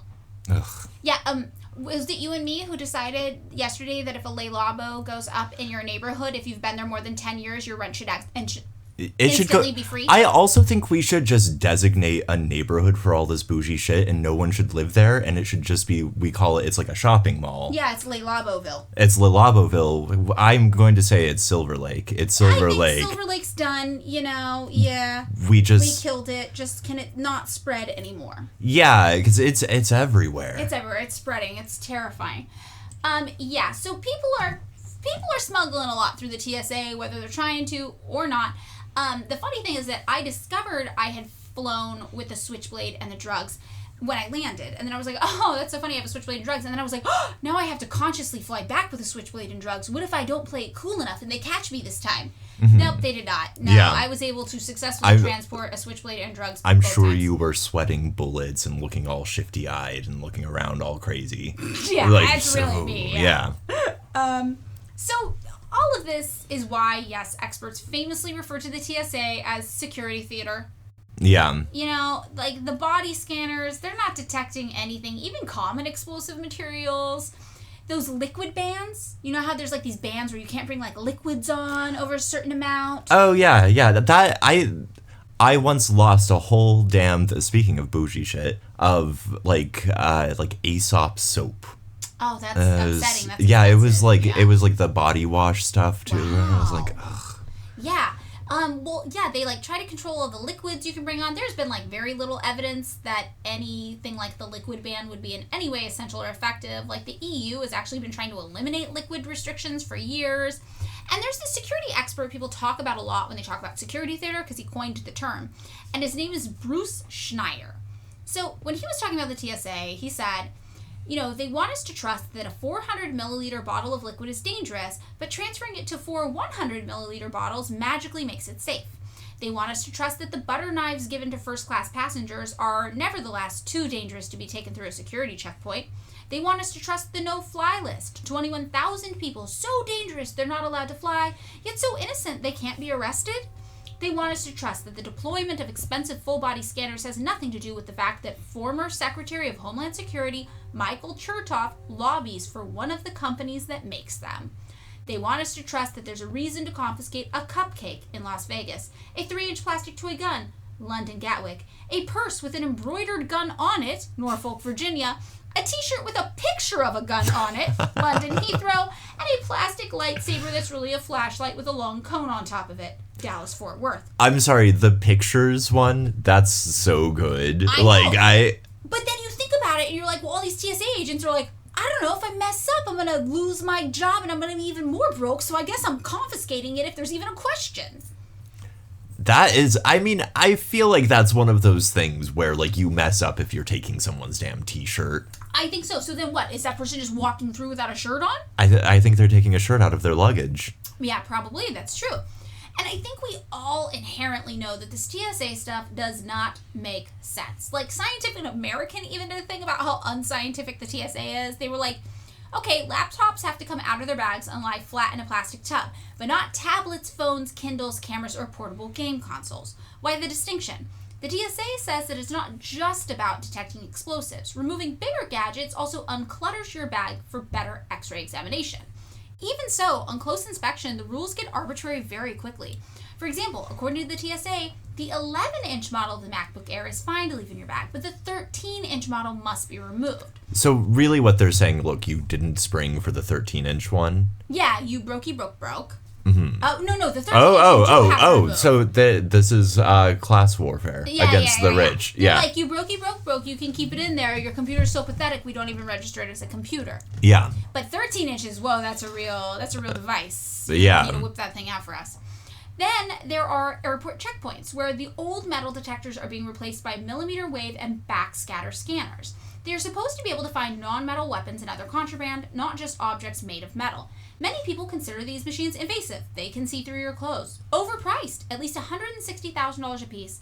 And in the case of the backscatter machines, a potential cancer risk. So this is what Scientific American said about this. They were just like, yeah, this is bad. And Schneier is like, it doesn't even matter because anyone can get through airport security with fake boarding passes. And I thought about this last time I flew. I really was thinking, and I'm like, nobody's really checking my boarding pass at all. I feel like they do the thing where they put it face down on the little thingy. But by then, they're not comparing it to my ID. So you go through security and you show them your ID. Sometimes they check your boarding pass, but not usually. Then you get through security with your ID, and then you get to the gate, and then you do your boarding pass. But your ID, nobody is really consistently checking that it matches your boarding pass. Yeah. So that's weird. And Schneier is like, you can literally just scan an old boarding pass, pull it into Photoshop, and change the date, and it works like 100% of the time. Like, he does this. He goes to airports with fake boarding passes all the time because he just hates the TSA, and he's like, let's see what I can get away with, and he does these studies on it. And this other guy who's a PhD student at the School of Informatics, I don't know, at Indiana University, his name was Christopher Solgheim. He created a website just because he was bored in class one day during a lecture, and it's called Chris's Northwest Airlines Boarding Pass Generator. And it's a website where any visitor can go put in any name you want, and the website will just make you a printable fake boarding pass instantly. That sounds fantastic, honestly. Yeah, and he did it to point out, like, this is all ridiculous. There is no security here, actually. He also points out that if you're serious about taking down an airplane, this is Schneier. Schneier's like, why wouldn't you just get a job at TSA? The turnover is super high, the pay is really low, it's a really undesirable job, and you just have to go through 4 weeks of training. You're telling me these people are so hell-bent on destroying America, but there's no way they'll do the 4-week training course? I mean, they won't pass the background check, or no. I mean, they might, though. Oh, because a lot of people who... like, we're flying, they're not on the no-fly list, like, ostensibly the two guys who have the underwear bomb. Maybe this is their first big thing they've done. People would be They're starting big. Recruited by quote-unquote terrorist cells because they have a clean record to do this. Yeah. So, then there's that full-body scanner, right? Remember that thing? The underwear bomber. Well, the full-body scanners were introduced to try to identify bulges under your clothing. But... all of the explosive elements the underwear bomber had, that thing would not have been able to pick up on them anyway because they were really flat. Yeah. Everything was super flat. You wouldn't have been able to see it. It didn't have a bulge under clothing. So the thing about security theater that Schneier says is, yeah, at first maybe it does make passengers feel safer. 9/11 happens, you want to feel like your government's doing something, that you're protected, that you're safe. But the longer you let it go on, it has the opposite effect. It now makes passengers more afraid because rather than being like, that was a one-time just freak incident that happened, passengers are now like, the threat of danger is all around us constantly. We must be vigilant. I will die on this airplane. Which is, I mean, like, it's a small part of why flying is awful and everyone's always pissed at the airport. Yeah, it just puts you in a really bad mood. You're in a bad headspace. So the TSA claims that they're so effective, though. They're actually catching people all the time, and they have so much evidence, but they, like, literally just can't tell us because it would violate national security how many people they've caught. This is the TSA also has a girlfriend in Canada. Yeah, the TSA has a really hot girlfriend who's a model, but she doesn't go here. Yeah. Yes. But people are really skeptical because they're like, actually, we do know you did catch one guy once. This guy, Kevin Brown, was an Army vet, and he tried to check in a bag pipe bomb-making materials. Like, he wasn't going to use it on the plane. He was just transporting it because it was in a checked bag, so he didn't have access to it. And the TSA did catch him, and then they did not shut up about it. They were just like, oh, we caught Kevin Brown. We got him. Look at him. So all these people were like, if you're catching all sorts of people, you told us about Kevin Brown. Tell us about some other people. Them? And they're like, no, the other ones are secrets, just Kevin Brown. I really love the idea that he was like, listen, this is nothing against planes. I just got to get from point A to point B. This is the most convenient way. I'm going to blow up something else when I get there. You guys are cool. This is fine. Don't worry about this. Yeah, exactly. So, the Government Accountability Office concluded in 2013, there is absolutely no evidence also that the agency's SPOT program, which had employed 2,800 people as of the time this study was being done, that's just supposed to scan passengers visually for suspicious behavior. This Government Accountability Office was like, this is not effective at all. You have no evidence this even works. Why do we have 2,800 people working on this job? Also, what we know is only 14% of passenger flaggings by TSA officers ever even led to a referral to proper law enforcement. Mm-hmm. So the people they are flagging, only 14% did they actually have something so serious they went to law enforcement. They were like, oh, I think this might be a real problem. And Out of that, only 0.6% of total TSA flaggings ever led to an arrest, and none of those arrests were designated as terrorism related. So think things like, this guy's smuggling drugs. Yeah, so it's just people doing illegal shit that's like, this shit we've all done. Yeah, maybe you got a stolen gun in your bag. Maybe you're smuggling some drugs. Maybe you're flying across state lines with a switchblade and drugs in your purse because you forgot. Yeah. You know? So, not only does this mean we actually have no evidence the TSA has ever saved a life, one paper by economists Gary Blaylock, Verinda Cadavalli, and Daniel Simon found that even after you control for factors like weather and traffic, 9/11 provoked such a huge decrease in air traffic and an increase in driving that actually 327 more people died every single month from road accidents until it reached a total sum of 2,300 people. So, it did eventually peter out as people got more comfortable, but they were basically like, this is a problem because the more inconvenient you make flying, the more likely people are to drive, and driving is actually way more dangerous than flying. So another paper that those same authors did found that just one post 9/11 security measure, which was the increased checked baggage screening, reduced passenger volume by around 6%. People really? were just like, I don't want to deal with checking my bag. It's a hassle. It's a whole thing. I'm just going to drive instead. So when you combined the two papers, they were like, actually, this conclusion is really harrowing. Over the course of 3 months, approximately 129 people died in automobile accidents that resulted just from drivers being substituted instead of flyers, specifically in response to inconvenience associated with baggage screening. Damn. Yes. So that is the equivalent of 4 fully loaded Boeing 737s crashing every year. Boeing's specifically. Yeah. Well, the capacity. Yeah.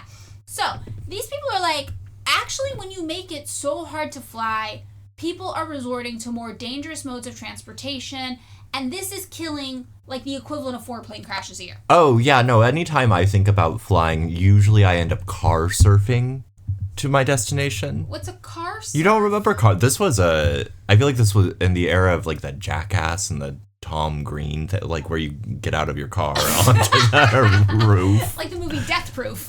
Yes. Yes. That's funny. I was like, it's like a rideshare app, like Craigslist. I just find someone who seems to be going the general direction. And you just jump on and hang on for your life. Yeah, no, that's funny. Sometimes it's a like Marty McFly situation where I like skateboard behind them holding the thing, you know. I do like that actually. Yeah. I find that fun, yeah. So on top of all this, on top of it just like literally killing people because they're driving cars and cars are really dangerous, there's also like this whole other cost to it, which is just like, we touched on this earlier, just how discriminatory these procedures are, just the general well-being of travelers. And the TSA, you know, they kind of do operate, yes, as an arm of law enforcement. And just like other forms of law enforcement, they are unjustly targeting people of color and other marginalized people the same exact way. So they work specifically to enforce things like, for example, the heavily biased no-fly list that the CIA, I think, helps compile and the FBI maintains track of. That thing is just racist from It's some bullshit that they came up with more or less in the immediate aftermath of 9/11. Yeah, there's an 8-year-old on that list. I'm sorry, have you met your average 8-year-old? Keep those 8-year-olds on the list. That list should only be 8-year-olds. 7-year-olds, fine. 9-year-olds, cool. Actually, I'm just going to say, if you're under 12, you're on the no-fly list. Wow. Anti-woman, anti-family. That's me. Yeah, David's been exposed as a misogynist on our podcast. Oh, I just want a quiet flight. You know, I actually saw somebody say that they should do, like, family-friendly flights. A lot of people, when traveling with kids, feel a lot of shame because they're like, my kid's going to wake everybody up, and, like, I don't know what to do, but I have to get this kid somewhere. I would love it if that were an option. To just do, like, a family flight or, like, a child-free flight. Yeah, this is like the child-free wedding thing that people do. Oh, yeah, you like the idea of the child-free wedding. I don't care, but that doesn't make sense to me and also seems weird. But like, the flight you're into. Well, it's just, I have had a heck of a time with people kicking the back of my seat. Okay. This is like the annoying kid who's like, this is what I'm going to be, this is Do how... you ask him to stop? Have I ever inconvenienced someone with the potential of a confrontation? Okay, well, so one time recently I flew, this is even weirder than that. The kid sitting in front of me would do this thing where he would turn around and the space in between his seat and my seat, we were sitting against the window, he would do this like this spit up regurgitation of food and water, not vomiting. He was doing it for fun. It's like all down the wall, so it slid down and it started touching my things under the seat in front of me. Oh, no. And I caught him the second time, and I was like, did you really just do that? And he was like, hee hee. And then he turned around, and then he did it a third time. And I was like, I can see you doing that. You can't do that. Don't do that. Stop doing that. And he was like, no.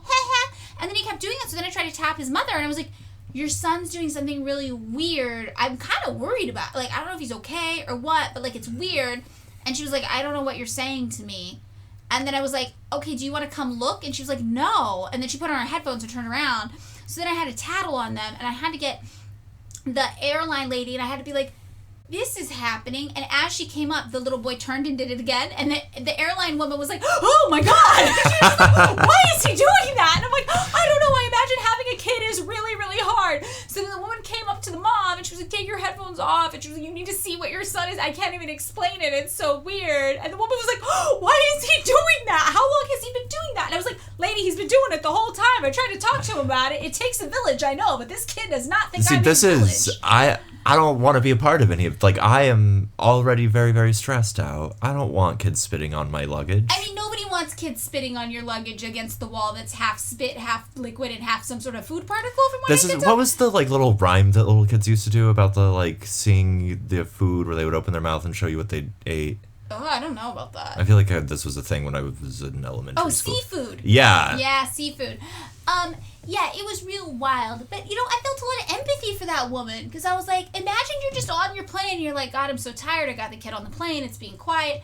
Thank God, everything's going okay. And then two people have to be like, nah, man, your kid's doing something really weird. This is... I feel so bad for her. I don't think she's the problem. I don't even think it's just like, this is a bad environment for a child. This is a metal tube where they cannot stand up. Yes, and also the air pressure probably just hurts their ears a lot. And it doesn't, like, especially if you've never had your ears pop. Yeah. Like, if this is the first time you're experiencing it, that is a very bizarre, weird pain. Yeah, I mean, I definitely think that children should not be removed from public places. I think the public places have to be open to the children because the children are the public. And removing children necessarily removes women from spaces. Absolutely. I understand your point. Uh-huh. I like the family-friendly flight idea. Even like a section. A section that's like, you are in the... There's a curtain. Uh-huh. You just really want that adult-only flight. Well, it's just I want a flight where I am not getting the back of my seat kicked. Okay, I think here's the rule. If you want to have an adult-only flight, you gotta lean into the adults only. I want poles. I want people dancing. You want a strip club. I want clothing optional. You want the plane from Austin Powers. I want people doing ketamine everywhere in there. So this is only drugs. Only drugs and switchblades. The TSA puts drugs into your bag. Yeah, I want that. Everyone's got a switchblade. We're gambling. Clothes are optional, and everyone's high as shit on ketamine on that thing. It's a rave, basically. You want a rave. Plus switchblades. What, you don't take switchblades to raves? No, are you taking switchblades to raves? I've probably accidentally taken a switchblade to a rave now that I'm thinking about it, yeah. What if, like, the Jets show up? Okay. Shark for life. So I think we can agree that children are welcome in public spaces, and the adults-only flights are raves. Yeah. Yeah, okay, all right. Okay, yeah. That's good, it's good. It's good sometimes to work through it together. Yeah. Okay, well, back to the no-fly list.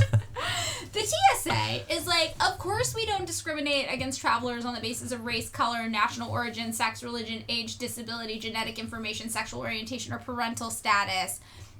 Spoiler alert, though, they do. Yeah, they do, like in a major way. Anyone who has to clarify that, you're not doing great at the jump. You're really not. A 2019 Government Accountability Office study found that TSA agents were responsible for more than 1,000 incidents of potential discrimination and unprofessional conduct that involved race alone just in a 2-year period. Yeah, so the whole race thing, it's kind of the big one with the TSA because, we were talking about earlier the culture that had emerged after 9/11. It was full of racist fear-mongering. Yeah. Every brown person was an enemy of the U.S. government. And in a way that was like, you think back on it, you're just like, it's shocking how acceptable it was, and how it was always couched in the like, listen, we just have to be real.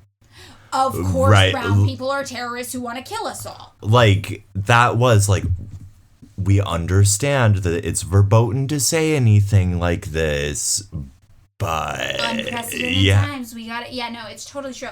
This was just so commonplace, and you know, when you look at the post 9/11 world, we look at the millions of people who were displaced in the wars that the United States launched on all of these countries that followed, the hundreds of thousands of people who were killed.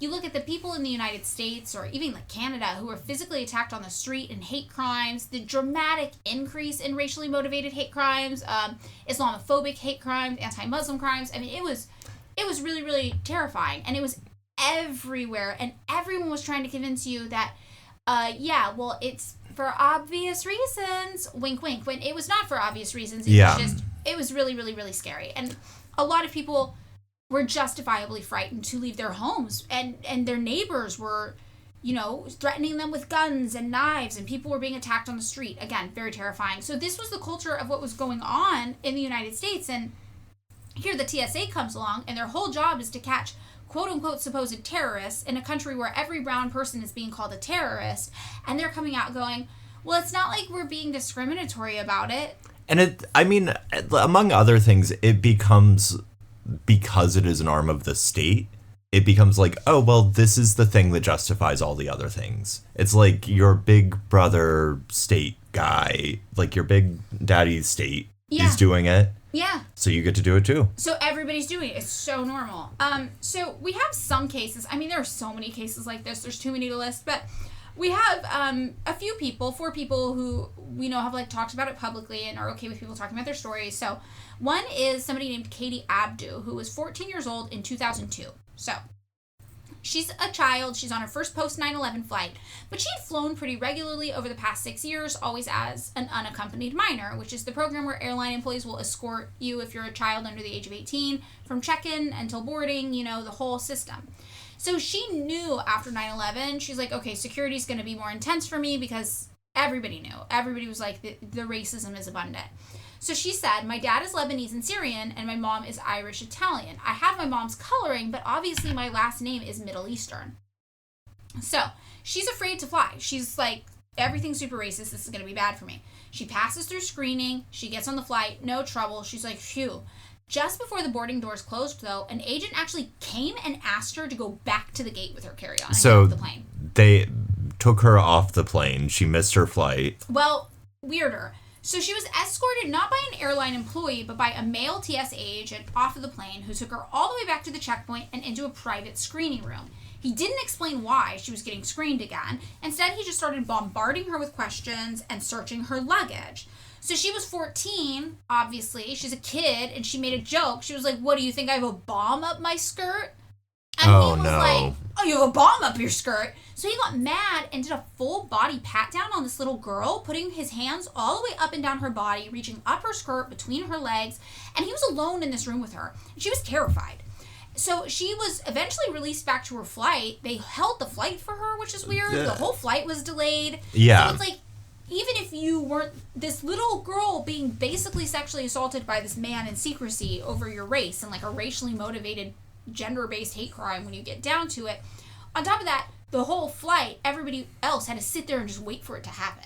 And then presumably, like, on top of the assault, having to walk back to your fellow passengers who are like, what the fuck is this lady? Yeah. About this kid. Also being racist towards you, and you're a child. And that's the other thing, too. It's like, other passengers, if they got on a plane and there was like a Middle Eastern person on the plane, they were clocking them like, oh no. People were like posting things online like, I don't know, there's a Muslim man or an Arab man like on the flight. People were taking pictures of people. I mean, it was a real conspiratorial, heightened freak out culture of racism. So another person who experienced this was this Dutch Egyptian game developer named Rami Ismail. So he traveled a lot for conferences around the world. And this is because he was actually pretty big in, like, the video gaming world. Okay. So he ran this, like, indie gaming company, and until 2019, from 2013, for all that time, he was like, I was traveling sometimes 300 days a year. Damn. Like, I was traveling. So since 2013, though, when he started traveling a lot, he was like, wow, I sure am getting a lot of random checks when traveling just to the United States. Every time I'm in the United States, I'm getting a random check. And he's like, yeah, I get all of these extra security checks, and usually I'm also getting patted down in, like, very inappropriate ways in, like, full view of other passengers. Yeah. So he never got an official explanation for why they were doing this or what the purposes of the checks were, and again, it's only happening in the United States. So he was like, very obviously, though, I know what's going on. So Ismail said, it's not meant to make me feel safer, to make black people feel safer, to make immigrants feel safer. It's meant for white Americans, rich Americans. Thank God, all these threats to my livelihood are being properly checked. I'm reassuring the racist people. No worries, we got the brown one. We're checking him real good. And he also actually described this situation where he was, like, pulled aside by some guy in TSA when he was going through a flight, and the guy recognized him because he was a video game guy. And so he was like, oh my God, I'm a big fan of your game or something. Yeah, he was like, oh my God, you're Rami Ismail. Wow, I love you. I'm really embarrassed, but I got to do an extra screening on you. Oh, so no. Then Rami ended up tweeting about it because he was like, I know this guy follows me on social media, and he's going to see it, and he's going to know just for that moment that he did a bad thing. Yeah. So, another person who talked about this pretty publicly was Navdeep Bains. In 2017, TSA agents in Detroit actually caused an international incident because they demanded that this man, Navdeep Bains, who was a devout Sikh, remove his turban and undergo extra security screening. And for anybody who doesn't know, Sikhs are not usually required to move their turbans in TSA because it violates your religious protection. The TSA, though, was like, no, you are. And the only way they relented is because Bains produced a diplomatic passport because he was a Canadian cabinet member. Oh. And it was like, what the hell are you doing? You can't consider me a threat to the U.S. government. I'm literally a Canadian cabinet member with a diplomat's passport. And then they were like, oh shit, my bad. And then the TSA had to write a formal apology letter, but the letter was not an apology at all, basically. They said, in performing our screening activities, TSA neither uses nor condones unlawful profiling. All screening decisions are based on the interest of aviation security. Oy vey.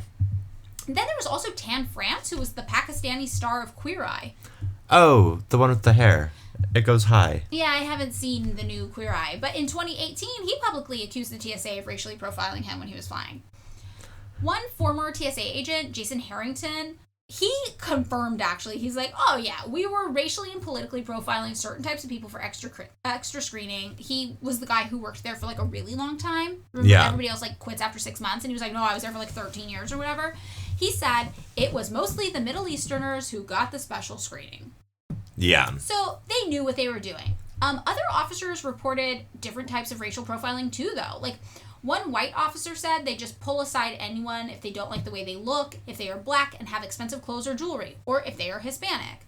Officers from the TSA's behavior detection program, that's the one where they're, like, supposed to just be scanning you guys, and if you look shifty, they're going to pull you aside. Oh, the people who are just, like, walking around? Just looking at you. Yeah. Yeah. So one of these people who worked at the Logan International Airport said specific passengers who fit certain profiles, which would include Hispanic people traveling to Miami or black people wearing baseball caps backwards. Those backwards baseball caps, I will say. It's like such like a weird 80s thing to be you're like afraid of a hat? Like I'm afraid of... You're afraid of the hat. David's a white man afraid of a hat. No, yeah. Help him, TSA. He's a white man afraid of a hat. Yeah, I'm real happy that, like, the fitted baseball cap is getting its proper attention. You like just a real snug up front. Yeah, I want the little snappy ones. Uh-huh. Okay. All right. Yeah. Okay. All right. I can see that for you. Yeah. Yeah. So he was like, oh, yeah, we're just stopping people with certain profiles, we're searching them, we're questioning them, and we're calling it suspicious behavior. So literally, if you were just a black person wearing a hat, or you were Hispanic and going to Miami, they're like, suspicious.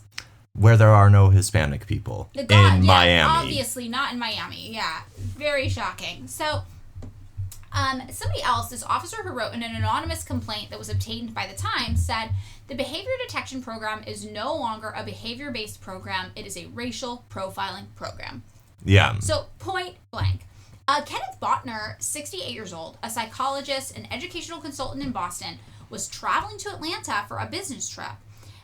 He is black, and he was like, I had the most humiliating experience. He had to end up filing a complaint with the agency afterwards. He said he was pulled out of line. He was detained for like half an hour as agents thumbed through his checkbook and examined his client's clinical notes. No. Yes, that's HIPAA violation. Yeah. Like, why are they looking at your checkbook? And he's like, I honestly think it's because I got on the plane just wearing sweatpants and tennis shoes. Yeah. So he was like, this is like horrifying experience. So yeah, everyone's pretty much confirming this is very blatantly racist, and this is just a way to say that you're stopping any person of color for whatever reason you want. So the racism is really, I'm going to say, the biggest part of the role of the TSA. But also, people are getting discriminated against by the TSA for all sorts of reasons. There's like gender-based discrimination. So the TSA receives only a few hundred complaints of gender-based harassment every year, according to ProPublica. But ProPublica is like, yeah, most people who experience it just don't report it. Like, I have been sexually harassed by TSA agents a few times, at least. I didn't report it. I'm just like, just get me on my plane and get me the frick out of here, you know? But what I experienced wasn't nearly as bad as what some other people experienced. So this one woman, Victoria Scott, she was an automotive journalist with The Drive. So she was flying around a lot. She was doing test drives for pre-production cars for work to, write about them, whatever. So she said, I've been flying probably 2 or 3 times a month for most of the last year. I travel a decent amount. Scott, though, is a trans woman. So this means that every time she goes through security to get onto a plane, she ends up having to go through a TSA pat-down. And this is where it gets wild. The TSA uses something they call advanced imaging technology, body scanners. But these body scanners, they have to use gender-specific algorithms to highlight, quote, areas on the body warranting further screening. Scott, who presents feminine, is scanned as a woman, right, to match her gender. They're like, oh, yes, we see you. You're a woman. We can tell woman. Great. Except these things don't actually mean gender. They mean biological sex. So despite biological sex having many potential expressions physically, the machines are structured for very stereotypical biological sex representations to match the gender that the TSA agent perceives you as you walk through. So Scott says, they scan me as a woman and my crotch sets it off. When they use the male button scan, my bra and my breasts set it off. No matter what I do short of getting surgery, I can't pass because every time it scans my body, it recognizes an anomaly. They're usually like, oh, something in your groin region set it off. We need to pat you down.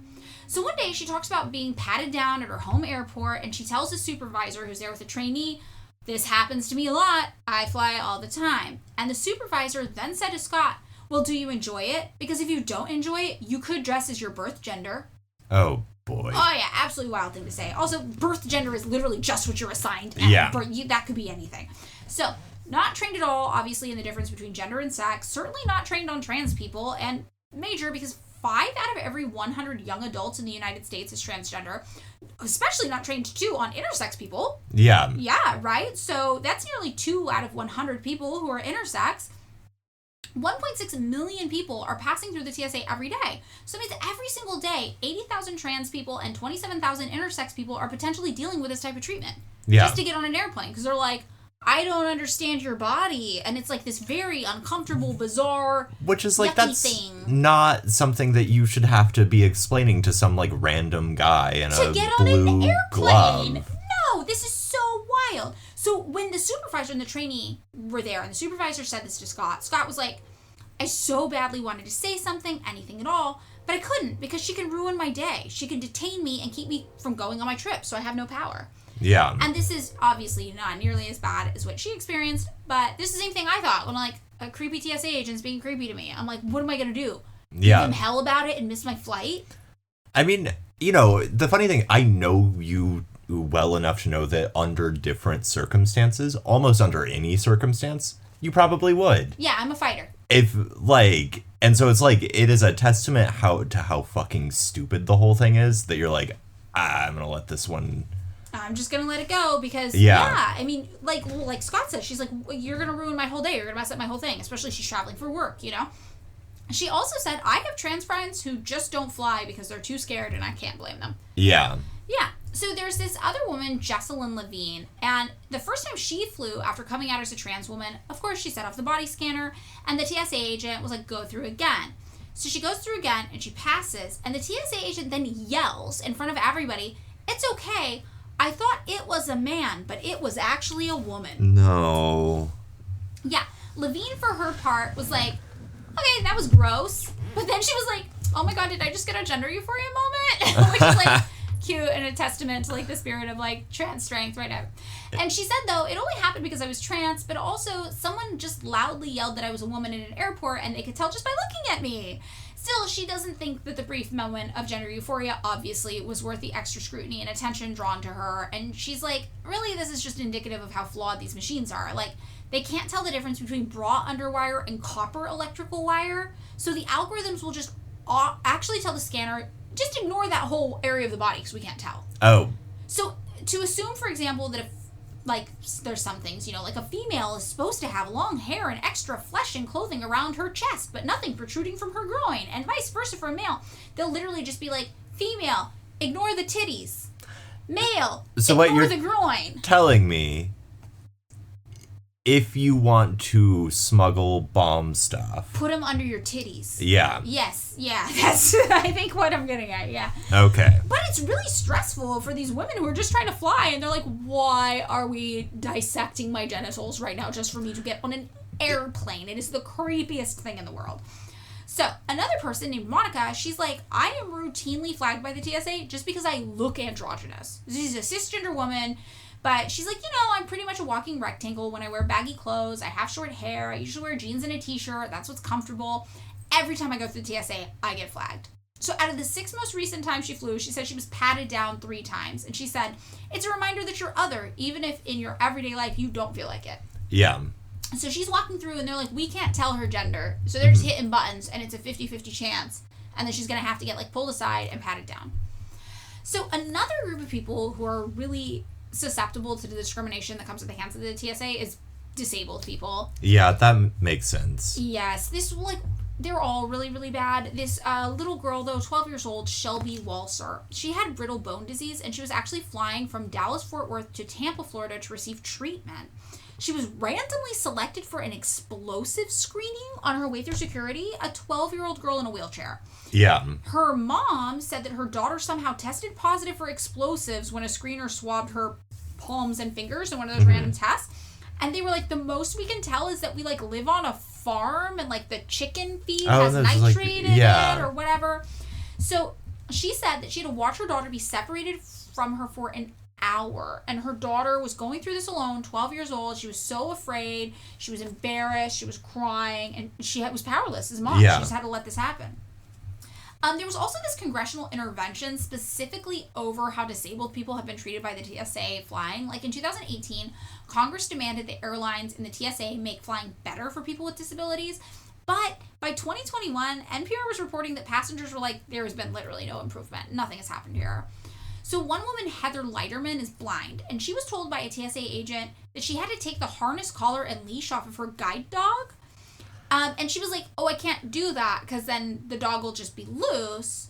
And she was trying to explain to the TSA agent, she's like, that's how they know they're working. When the harness is on, they're working. When I take the harness off, it's just a dog. And I'm not going to have control over it. So the TSA agent was like, no, you take it off, even though that actually violates TSA procedures. So Leiterman was like, yeah, the agent was really hostile, refused to let me on the plane unless I complied. So later, the next day, she called the TSA customer service line to be like, hey, you did something illegal. And the officer on the phone refused to take her complaint. He said, if the officer told you need to take this off your dog, you need to take it off your dog. Jesus. And she's just like, that's literally not how this works. And this, like, violates the ADA, probably. There's also Nathaniel Ross, who has what he describes as severe physical disabilities that require him to have implanted medical devices. So this includes a feeding tube in his stomach and an intravenous line inserted under his chest wall. And he is like, yeah, the devices, the intravenous fluids, they always confuse TSA agents when I travel. So in 2019, when he was 18 years old, he made multiple trips to and from Arizona and in Ohio's Children's Hospital for treatment. And he has bags of liquid, right? The fluids that he needs to be Yeah. sterile and in a controlled temperature in a special container with ice packs. But of course, the TSA x-rayed them, opened them, and gave them an extended examination. So they made them not sterile. Yes, they made them not sterile, and then instead of putting each bag back into the cooling bag, the agent left them all out on one trip. And then when Ross said he and his mother asked the agent, like, hey, can you put those back? The lady just, like, tripped out on him and started yelling at them and scolding them. So then Ross was additionally subjected to a pat-down of what he says are the 2 open holes in my chest and stomach in front of other passengers. Then in private, he said he got a second, more intrusive and humiliating pat-down in all areas of his body. No. So basically, if your body in any way does not fit this, like, really right, narrow definition of how gender and biological sex are presenting in these TSA agents' minds with their very narrow understanding of how gender and sex works, and an able-bodied person with, like, nothing that they have never seen before, you are just going to be subjected to the most humiliating experience of your life. Yeah. Is how this goes down. There was Michelle Hogg, who flew out of Montana and had a colostomy and urostomy bag from cancer treatment. She was pulled aside for a public pat-down that left her crying and humiliated. There was Juniper Zayenti, who was diabetic and ordered to take off her insulin pump and put it through the x-ray machine. And she was like, you can't do that. The radiation can damage the device. The agent was just like, well, you look too young to be using an insulin pump anyway. That's exactly how diabetes works. Yeah. Like, yeah. Diabetes is like, you're too young. I won't do it. Yeah, no, like, hold on. We'll come back to you in a few years. Yeah, right. No, this stuff's just so wild. So Sandra Zeichler is autistic and has audio processing delays, and that makes it, like, she's just a little slower responding to spoken instructions from TSA agents. But she's like, yeah, every time I go through TSA, they're yelling at me, scolding me in humiliating public ways, because they're like, why aren't you listening to me? So she's like, well, now I just have to wear shirts identifying myself as autistic every single time I go through TSA. Which is not, that's not, like, just a frustrating and potentially embarrassing procedure that you don't want people, like, you don't want to just be like, this is the main thing that you're going to know about me. Yeah, like, hi, I'm autistic, don't be weird about it. So she said, the sad thing is that we have to out ourselves to get that sort of understanding in stressful and overwhelming situations. She did have a shirt, actually, that she described that she wears that I thought was funny. It said, autistic and vaccinated, and then underneath, in parentheses, it said unrelated. I was like, oh, that's funny. That's funny, Sandra. Wheelchairs, also. Major issue. I feel like anybody who's been like online for a while has heard about this. Have you heard about the wheelchair issues that happen in flying? No. Oh God, I've heard so many horror stories of people flying and then their wheelchairs are, like, lost or destroyed. And it turns out this is one of the most common problems at airports. Yeah. So wheelchairs and motorized scooters are, often lost, damaged, or completely destroyed. And Dan Fermento talked about this. And he was like, they don't understand that when they damage our chair, they're taking our legs away from us. So this one woman, Ingracia Figueroa, who's actually, like, a disability advocate, she had her wheelchair damaged in transit flying from California to Washington, D.C. She had a spinal cord injury. So her wheelchair had been customized for her to prevent ulcers from growing, because the ulcers can become infected. It's a major issue. And these wheelchairs are really expensive. Hers was $30,000. So hers was damaged, and she had to negotiate with United Airlines to be like, no, you need to replace it or pay for this. This is not okay. And in the meantime, she had to be in a loaner chair for a long time, which didn't have proper cushioning. So she had this, like, one wound that was healing, but because she was in the loaner chair exacerbated the wound. It reopened, complications arose. She was hospitalized multiple times, and she eventually died. That's so fucked up. I know. So her friends and family are like, literally United Airlines killed her by destroying her wheelchair. This other man, Charles Brown, was dropped by airport employees when being lifted. This is, like, this really messed up thing, actually, which we'll get into. But on the airplanes, wheelchairs can't fit down most aisles. Yeah. So they have these tiny, like, intermediary wheelchairs that they sometimes put you in to get you to your wheelchair.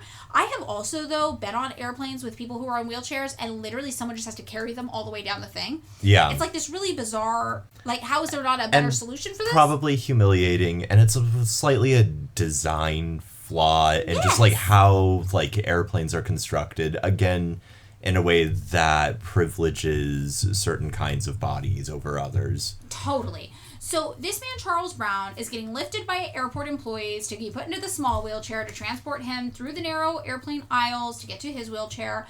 And they straight up dropped him. And he's like, I'm like an Army vet. Like, I've seen stuff. So he's like, that's fine. I'm not going to complain. But it ended up resulting in this wound that later became infected. And by the time he noticed, he had to be hospitalized for 3 months. And he needed surgery and almost died from this injury. By law, though, he couldn't sue the airline because it had already been 3 months. 3 months had passed. Oy. And they were like, that's too long. You waited too long to file. So all he could do was issue a complaint. So there's this program called TSA Cares, which is part of, like, the congressional thing where they're like, yo, this is, like, bad. You got to make this better for disabled people to fly. So they're like, okay, we're going to introduce this program called TSA Cares, where you can call in advance and you can arrange a trained airport agent to help escort you if you have disabilities to get through security. So this one mom, Erin Mesta, said she spent 2 hours on the phone making the appointment to get this TSA Cares escort. And when she arrived at the Denver airport with her 6-year-old daughter who has Down syndrome, just nobody showed up. Right, like they were like, we don't care, in fact. They don't care, yeah. All other forms of transportation also, this kind of goes back to the poorly designed airplane thing. They've been subjected to the Americans with Disability Act to ensure better accessibility. So, like, for example, buses, you have to have wider aisles to accommodate wheelchairs. But airplanes actually use different guidelines, so they are not required to be, like, accessible at all. Yeah. Catherine McFarland is an attorney with rheumatoid arthritis, and she is another person who, yes, is like, yeah, I always have to get these rough pat downs, and again, she has medications which have to be sterilized. They open them for too long, they make them not sterile, and she says, people with disabilities are subject to inhumane treatment at every turn. I am dreading my next flight. I'm a lawyer and a law professor who literally teaches and writes about disability law, and I have not figured out how to make it through TSA and fly safely. So this all is just like nightmare for how TSA functions. And the ACLU, not surprisingly, has been paying attention to this. So the ACLU ended up looking at all of these internal documents from the TSA and found that the TSA itself acknowledges that the techniques it uses are unscientific and deeply flawed. So the ACLU said, the social science literature in the TSA's files includes specific findings that behaviors people commonly associate with lying, gaze aversion, nervous or fidgety gestures, placement of hands over mouth, are not reliable cues to deception. And remember, like, the TSA has a whole team where they're just looking for if you're sketchy, right? But imagine, for example, you're a disabled person, you're a trans person, you're a person of color trying to go through the TSA, and you know what you're in for because you've experienced it before, and all of a sudden you're fidgety, you're nervous, your gaze averted. You're having a human reaction to being over-scrutinized. Exactly. So then the TSA is like, oh, pull them out. Let's go, sketchy behavior. So, yeah, the ACLU says the TSA's secret list of indicators includes those very behaviors, along with others for which there is no empirical support. These documents suggest that the TSA has persisted in maintaining a behavior detection program that is at odds with the scientific studies in its own files. They also said in 2009 the TSA expanded the program beyond security checkpoints at airports, enabling behavior detection officers, some of them just in plain clothes, to literally spread throughout the entire airport and surveil travelers covertly. Sometimes the officers are instructed to use like casual conversation to just get information out of passengers. And they're like, yeah, this isn't conversation. This is stealth interrogation. Yeah. So you could be just at the airport sitting next to somebody and they can start asking questions and it's just a TSA agent. First of all, don't talk to people at the airport. Like, this is... We don't want to talk to people. Yeah, you put your headphones on. Yeah. Not surprisingly, the ACLU also found that the TSA's own files reflected disproportionate focus on an overt bias against Arabs, Muslims, and people of Middle Eastern or South Asian descent. For instance, until late 2012, training materials for behavior detection officers focused exclusively on examples of Arab or Muslim terrorists, and a TSA-authored presentation titled Femme Fatale, Female Suicide Bombers, which reflected demeaning stereotypes about Muslim women. Yeah.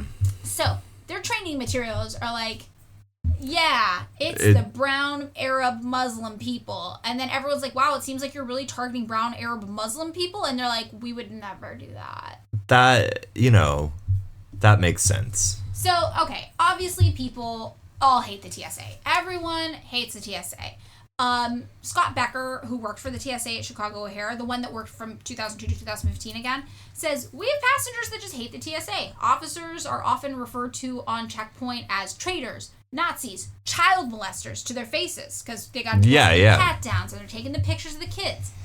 So on November 1st, 2013, a man at LAX actually shot and killed one TSA agent. I didn't even hear about this. What? Yeah, and then he just randomly shot 2 other agents. They survived. But he was like running around like going like, "Are you TSA? Are you TSA?" Trying to just shoot TSA people.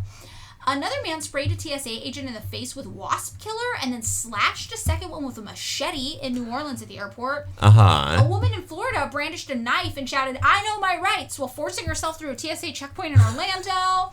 In Phoenix, a man rushed to the checkpoint and just started punching a TSA agent randomly. Since March of 2020, there have been an average of 5 violent assaults on TSA agents every month in the United States. Like, people, regardless of political affiliation, really do not like the TSA. Wait, I feel like this should be on everyone's political platform. Oh, this should be, like, you're the most popular politician in America. All of a sudden, get rid of the TSA. Get rid of the TSA. Republicans hate the TSA. Democrats hate the TSA. Everyone hates the TSA. So, why don't we just abolish the TSA? Like, we don't need it really at all. And the thing, of course, I think about, because this is like how my brain works, is what could we be doing with this money instead? Like, in 20 years, the USA spent $140 billion on the TSA, with a B. Yeah. And this is huge. Like, the cost of things that save people's lives are usually actually assessed by the US government, which is interesting.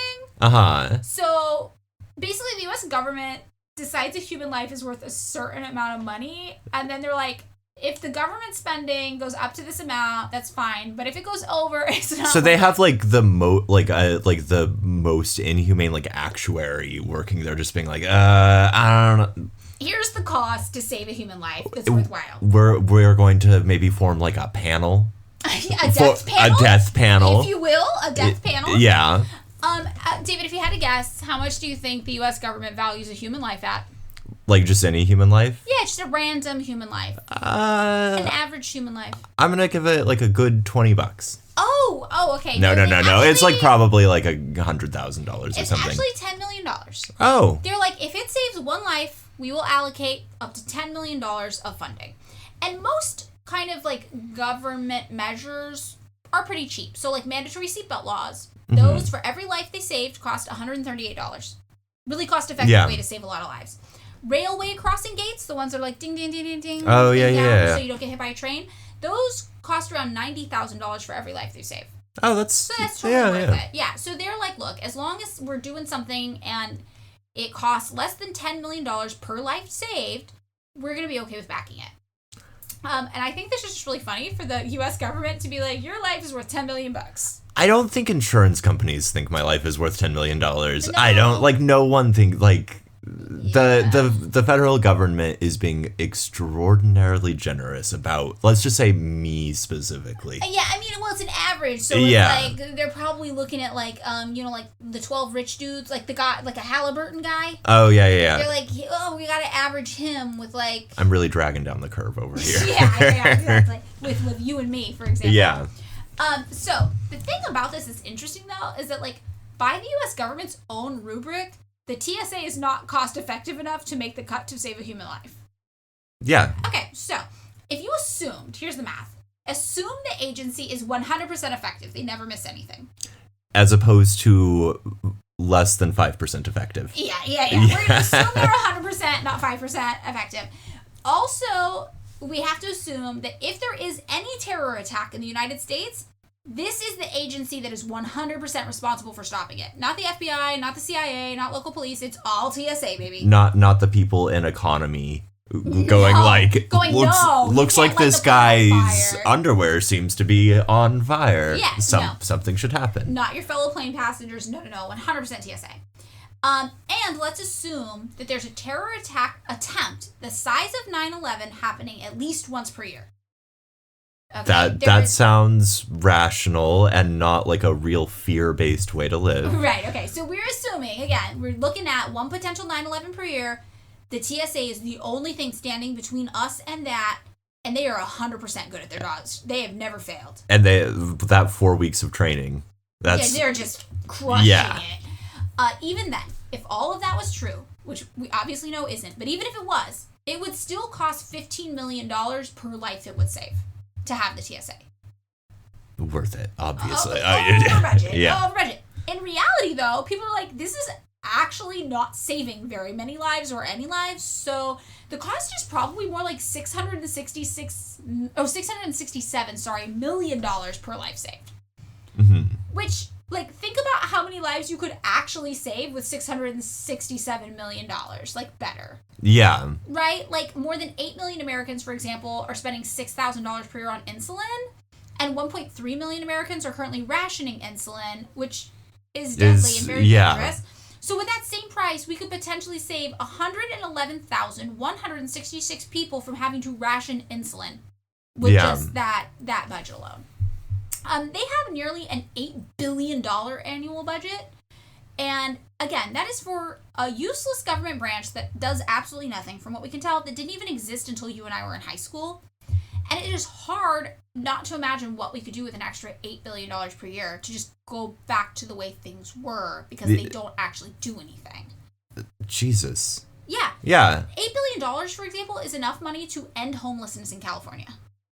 Give California the damn money. Give us the $8 billion so we can get people off the streets, because you're not doing anything with it. So, if you get rid of the TSA, how do you actually keep airplanes safe? Well, again, the first thing is that most experts, are like, honestly, probably nobody's going to try to take down an airplane in the future, because once passengers learned that hijackers might try to crash these planes or blow them up if they do it, all the passengers just started attacking would-be bombers or hijackers and taking them down. So everyone's like, I'm not going to be able to get away with it. There's a plane full of 200 people who know what I'm up to, and they're pissed, right? Yeah. So basically, once 100 to 200 people on the plane know you might kill them all, they're just going to take you down by any means necessary. That's what all recent data has shown. So this just stopped being an effective way to do harm. So this is what we saw, for example, with the final plane that crashed when passengers attacked the hijackers on 9/11. They had gotten text messages from family members being like, hey, we see on the news what happened to the other planes this happened to. They're going to kill you. Yeah. Just take them down. So all of the passengers got together and attacked the hijackers, took the plane down. We see what happened with the shoe bomber, the underwear bomber.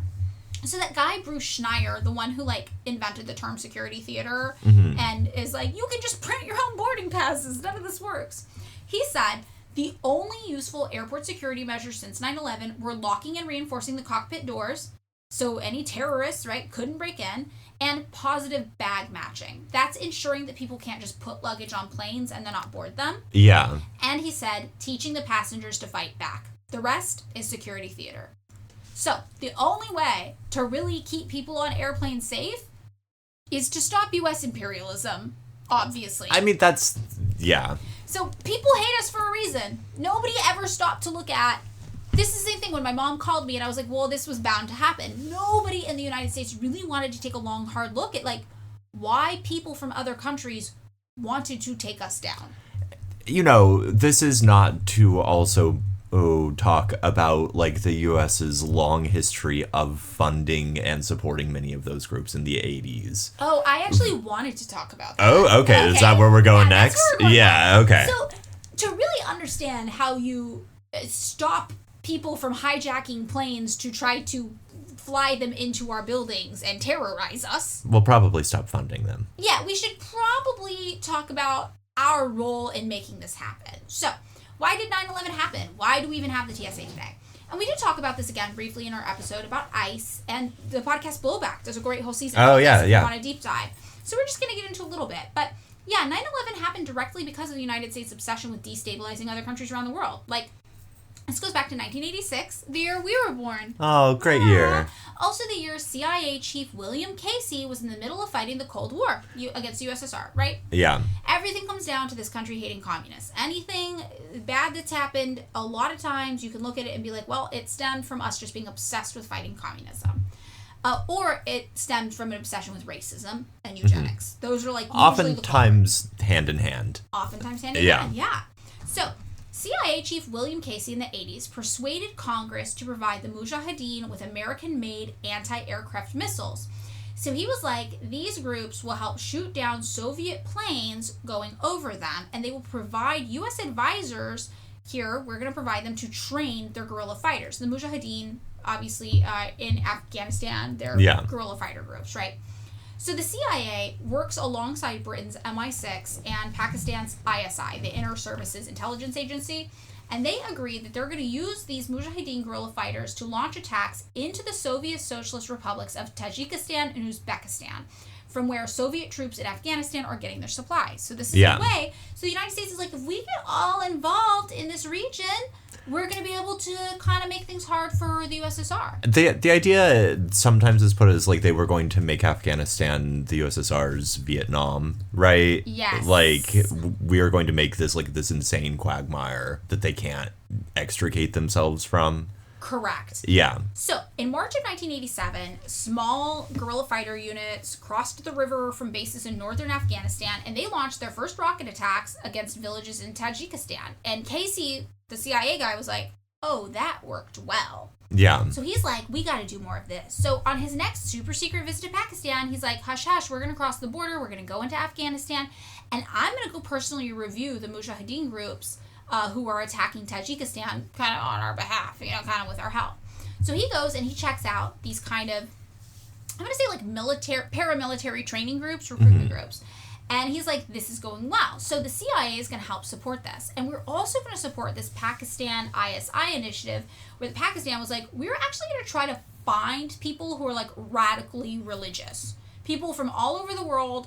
We're going to find them. If we're like, you seem really into your religion, why don't you come over here to Pakistan and help fight with the Afghan Mujahideen? And you can help fight Soviet influence here. And the CIA saw that, and they saw what was going on with the Mujahideen, and they were like, yeah, we need it on this. This is good. This is good. Here's a bunch of money and resources to help you guys get people who are like religious fanatics of some kind, and they were going to bring them here, and we're going to train them and give them weapons, and we're just going to set their sights on Afghanistan, basically. And see what happens. We'll just see what happens. We'll just see what happens. And not just Afghanistan, from Afghanistan, they're going to be attacking Tajikistan and Uzbekistan to really stick it to, obviously, the Soviet Union, the USSR. Yeah. So, between 1982 and 1992, more than 100,000 fighters, were trained or just influenced in these U.S.-backed Mujahideen camps in Afghanistan, or kind of just near the border of Afghanistan. And then we get Brzezinski. How do you pronounce his name? Brzezinski, yeah. Yeah. He was a former U.S. national security advisor. And he talked about this, and he had this famous quote. He's like, yeah, of course I would rather rile up religious extremism in the region than deal with the USSR. So the exact quote was, what was more important in the worldview of history, the Taliban or the fall of the Soviet Empire? Because what they're doing is creating the Taliban. That's what they're creating. So he says, a few stirred up Muslims or the liberation of Central Europe and the end of the Cold War. So obviously the liberation from communism. Yeah. So it's just like a really flippant, weird kind of racist language too. A few stirred up Muslims. So he's really taking people... Which is also not to mention, like, the effects it had on, like, regular everyday Afghani people. Yes. Right? Like, that, like, it was not great if you were just, like, Afghan. Yeah, it would be the equivalent of Mexico going, we need to find a bunch of Timothy McVeighs in the United States. Let's, like, train hundreds of thousands of Timothy McVeighs and just, like, see what happens. Let's go on the incel forums and find these extreme dudes here in this other country and bring them here and give them guns. We'll find out what happens. We'll find out what's happening, yeah. So, in 1993, though, some of those fighters that were being trained in these CIA-backed camps blew up the World Trade Center in New York in 1993. They killed 6 people and they injured 1,000. Yeah. One of the thousands of foreign recruits in these camps at this time was a young Osama bin Laden. And they had kind of recruited him to be like a figurehead-ish kind of high up in the movement because of his proximity to royalty and power. We talked about this in the ICE episode, I think, but like they really wanted to get a prince, somebody who would be like, I have money connections. I'm legitimizing this movement.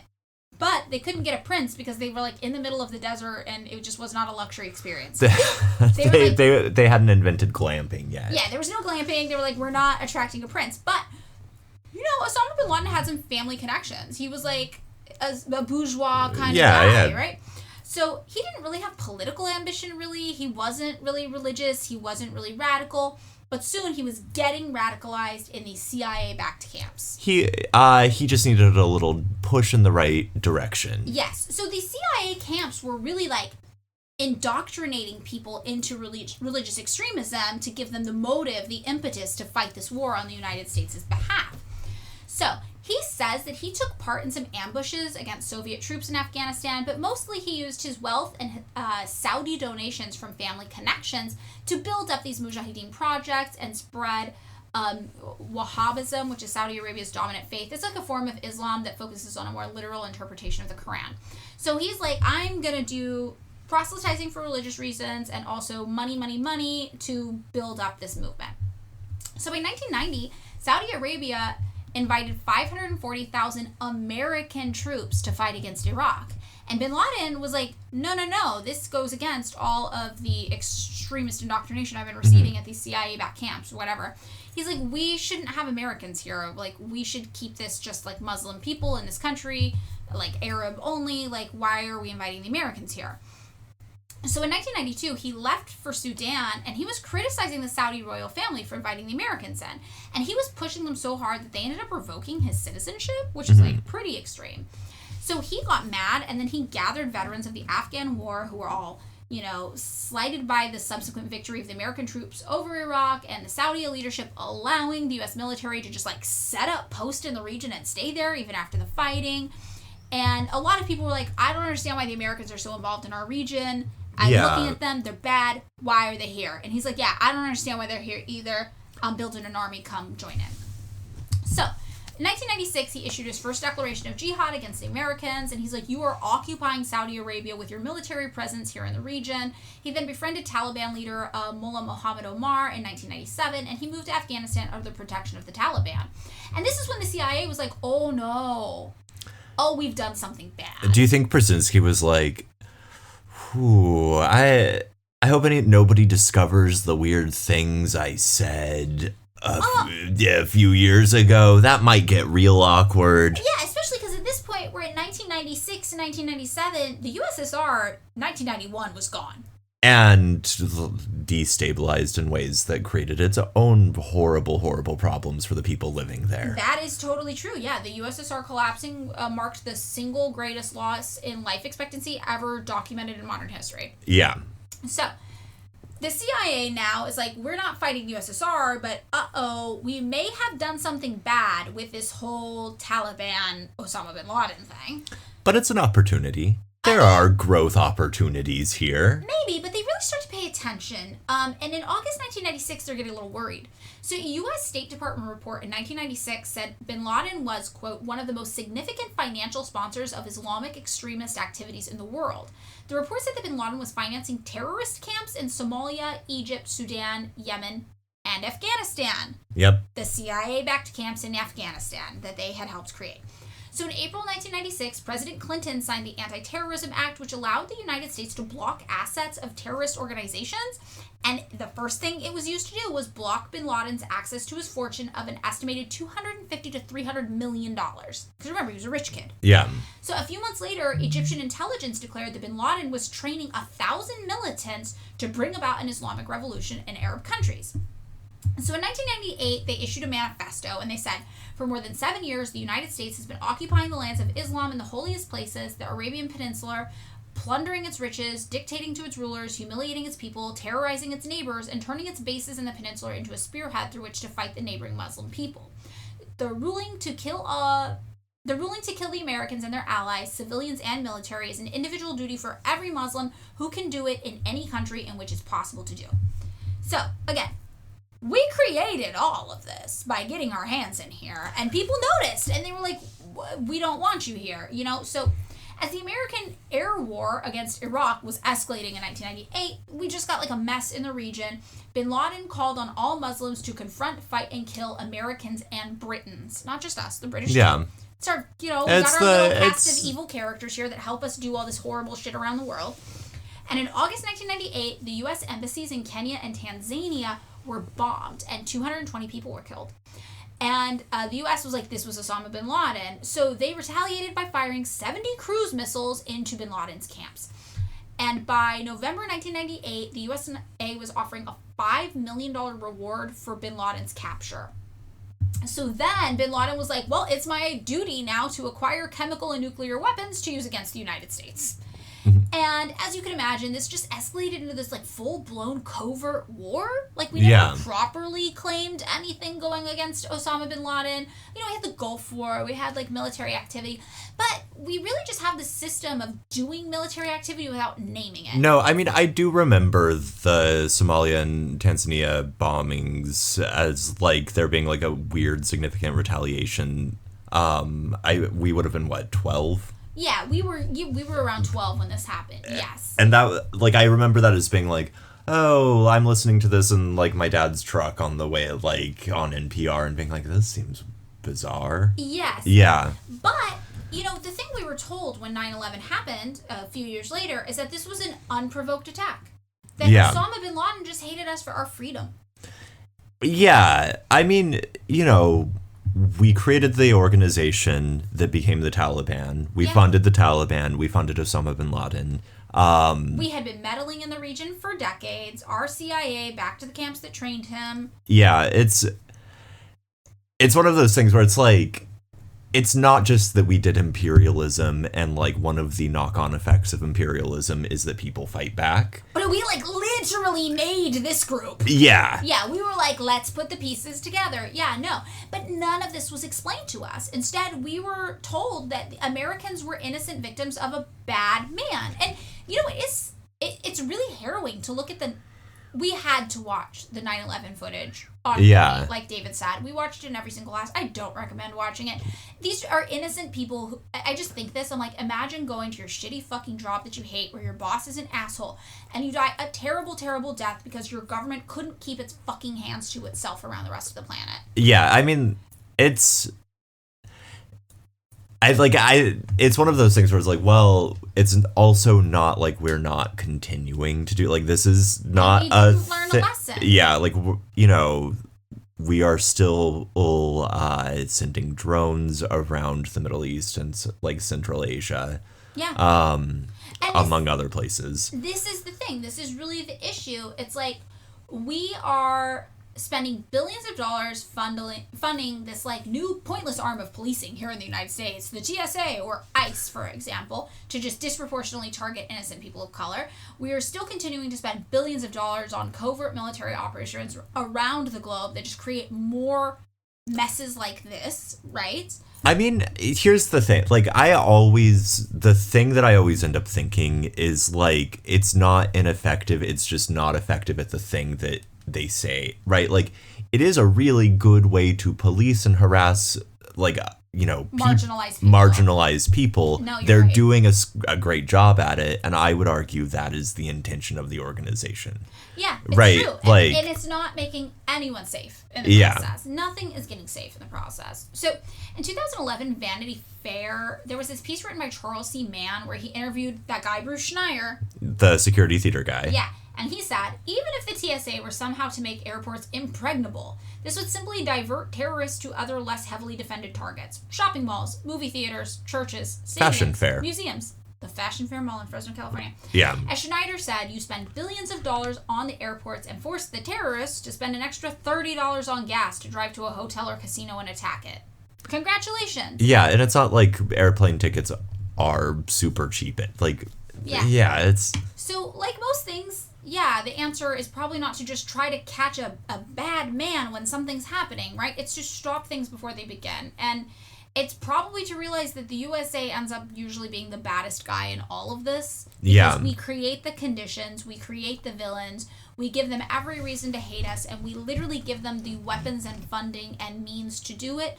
And then we act like we are a victim when we are attacked. But that's the other thing, which is that, like, if you happen to be a private contractor or builder of drones or airplanes for war, this is a great thing. You make a lot of money. This is a good, like...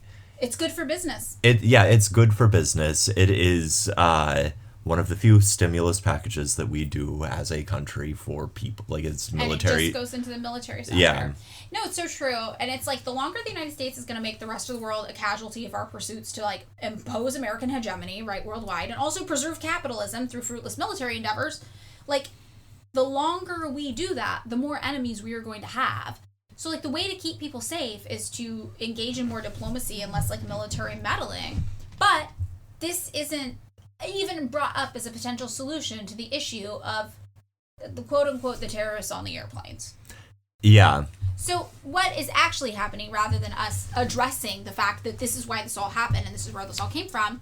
Well, on February 1st of 2024, the TSA announced plans to roll out a controversial facial recognition technology in over 400 U.S. airports. That's fun. Yeah, they call it the CAT-2 machine, and these are automated identification systems, and they're going to use facial recognition tech to snap real-time pictures of travelers and compare biometric data against flyers' photo IDs, like held in systems to verify this is the real person. And they're like, yeah, this is going to be operational in 2030, 2040 maybe. And everyone's like, this is a massive privacy violation. Like, and they're like, this is another way to just do a carceral system of racism. Like in December 2023, Rite Aid wasn't even allowed to use this technology because the FTC charged that it falsely flagged thousands of customers as potential shoplifters based on what their faces looked like. Can you guess what that might have? I'm going to assume that it was black people. Yeah, it's probably people of color. So yeah. This is what now the TSA is planning on doing. And the TSA's fiscal budget for 2024 is $11.2 billion. It went up. They got a little extra money. Yeah. And, so that's what I've got on the TSA. I feel like I saw a thing, I think I sent you an article that they're, like, going, like, personless, or they're trying out a thing in Vegas, right?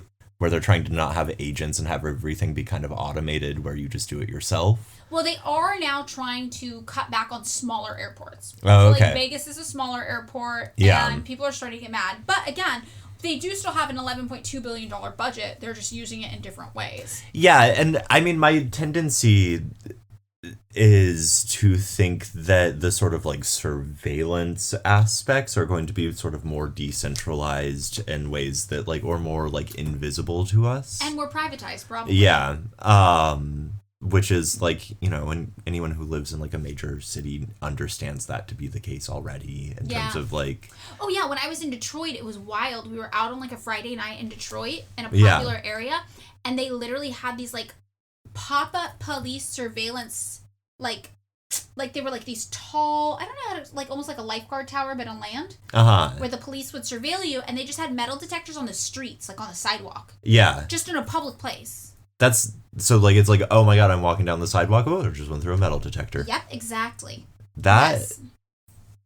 And they were surveilling everybody from this like high up, but just a local police station. Yeah, I mean, the other thing, you know, to build off of your point about U.S. imperialism and the way we fund it, a lot of the security state technology and warfare that we do abroad gets imported back home to us. Well, that's like the thing about Israel. It's like Israel tests American military tech first. Yeah. And then it ends up getting used by us. And like, not just like, I think most people know now about like, you know, police departments getting basically military surplus gear or whatever. I think the Los Angeles School District has a tank. Yeah, but it's also like the methodologies. A lot of like the SWAT team stuff came out of Vietnam War stuff, like those sorts of tactics and ways.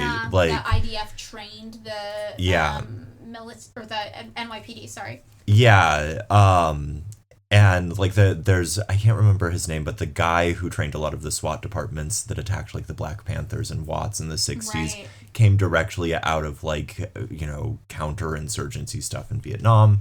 It's just so the same sort of like militarization that like fucks people abroad eventually comes home to roost on us. And the TSA is kind of like the most visible and obnoxious version. Like, it's like the flies buzzing around you all day that you're trying to brush off because it's just annoying. But it actually can carry disease. Yeah, and it's like a part of like a larger security structure that is like fucked up and...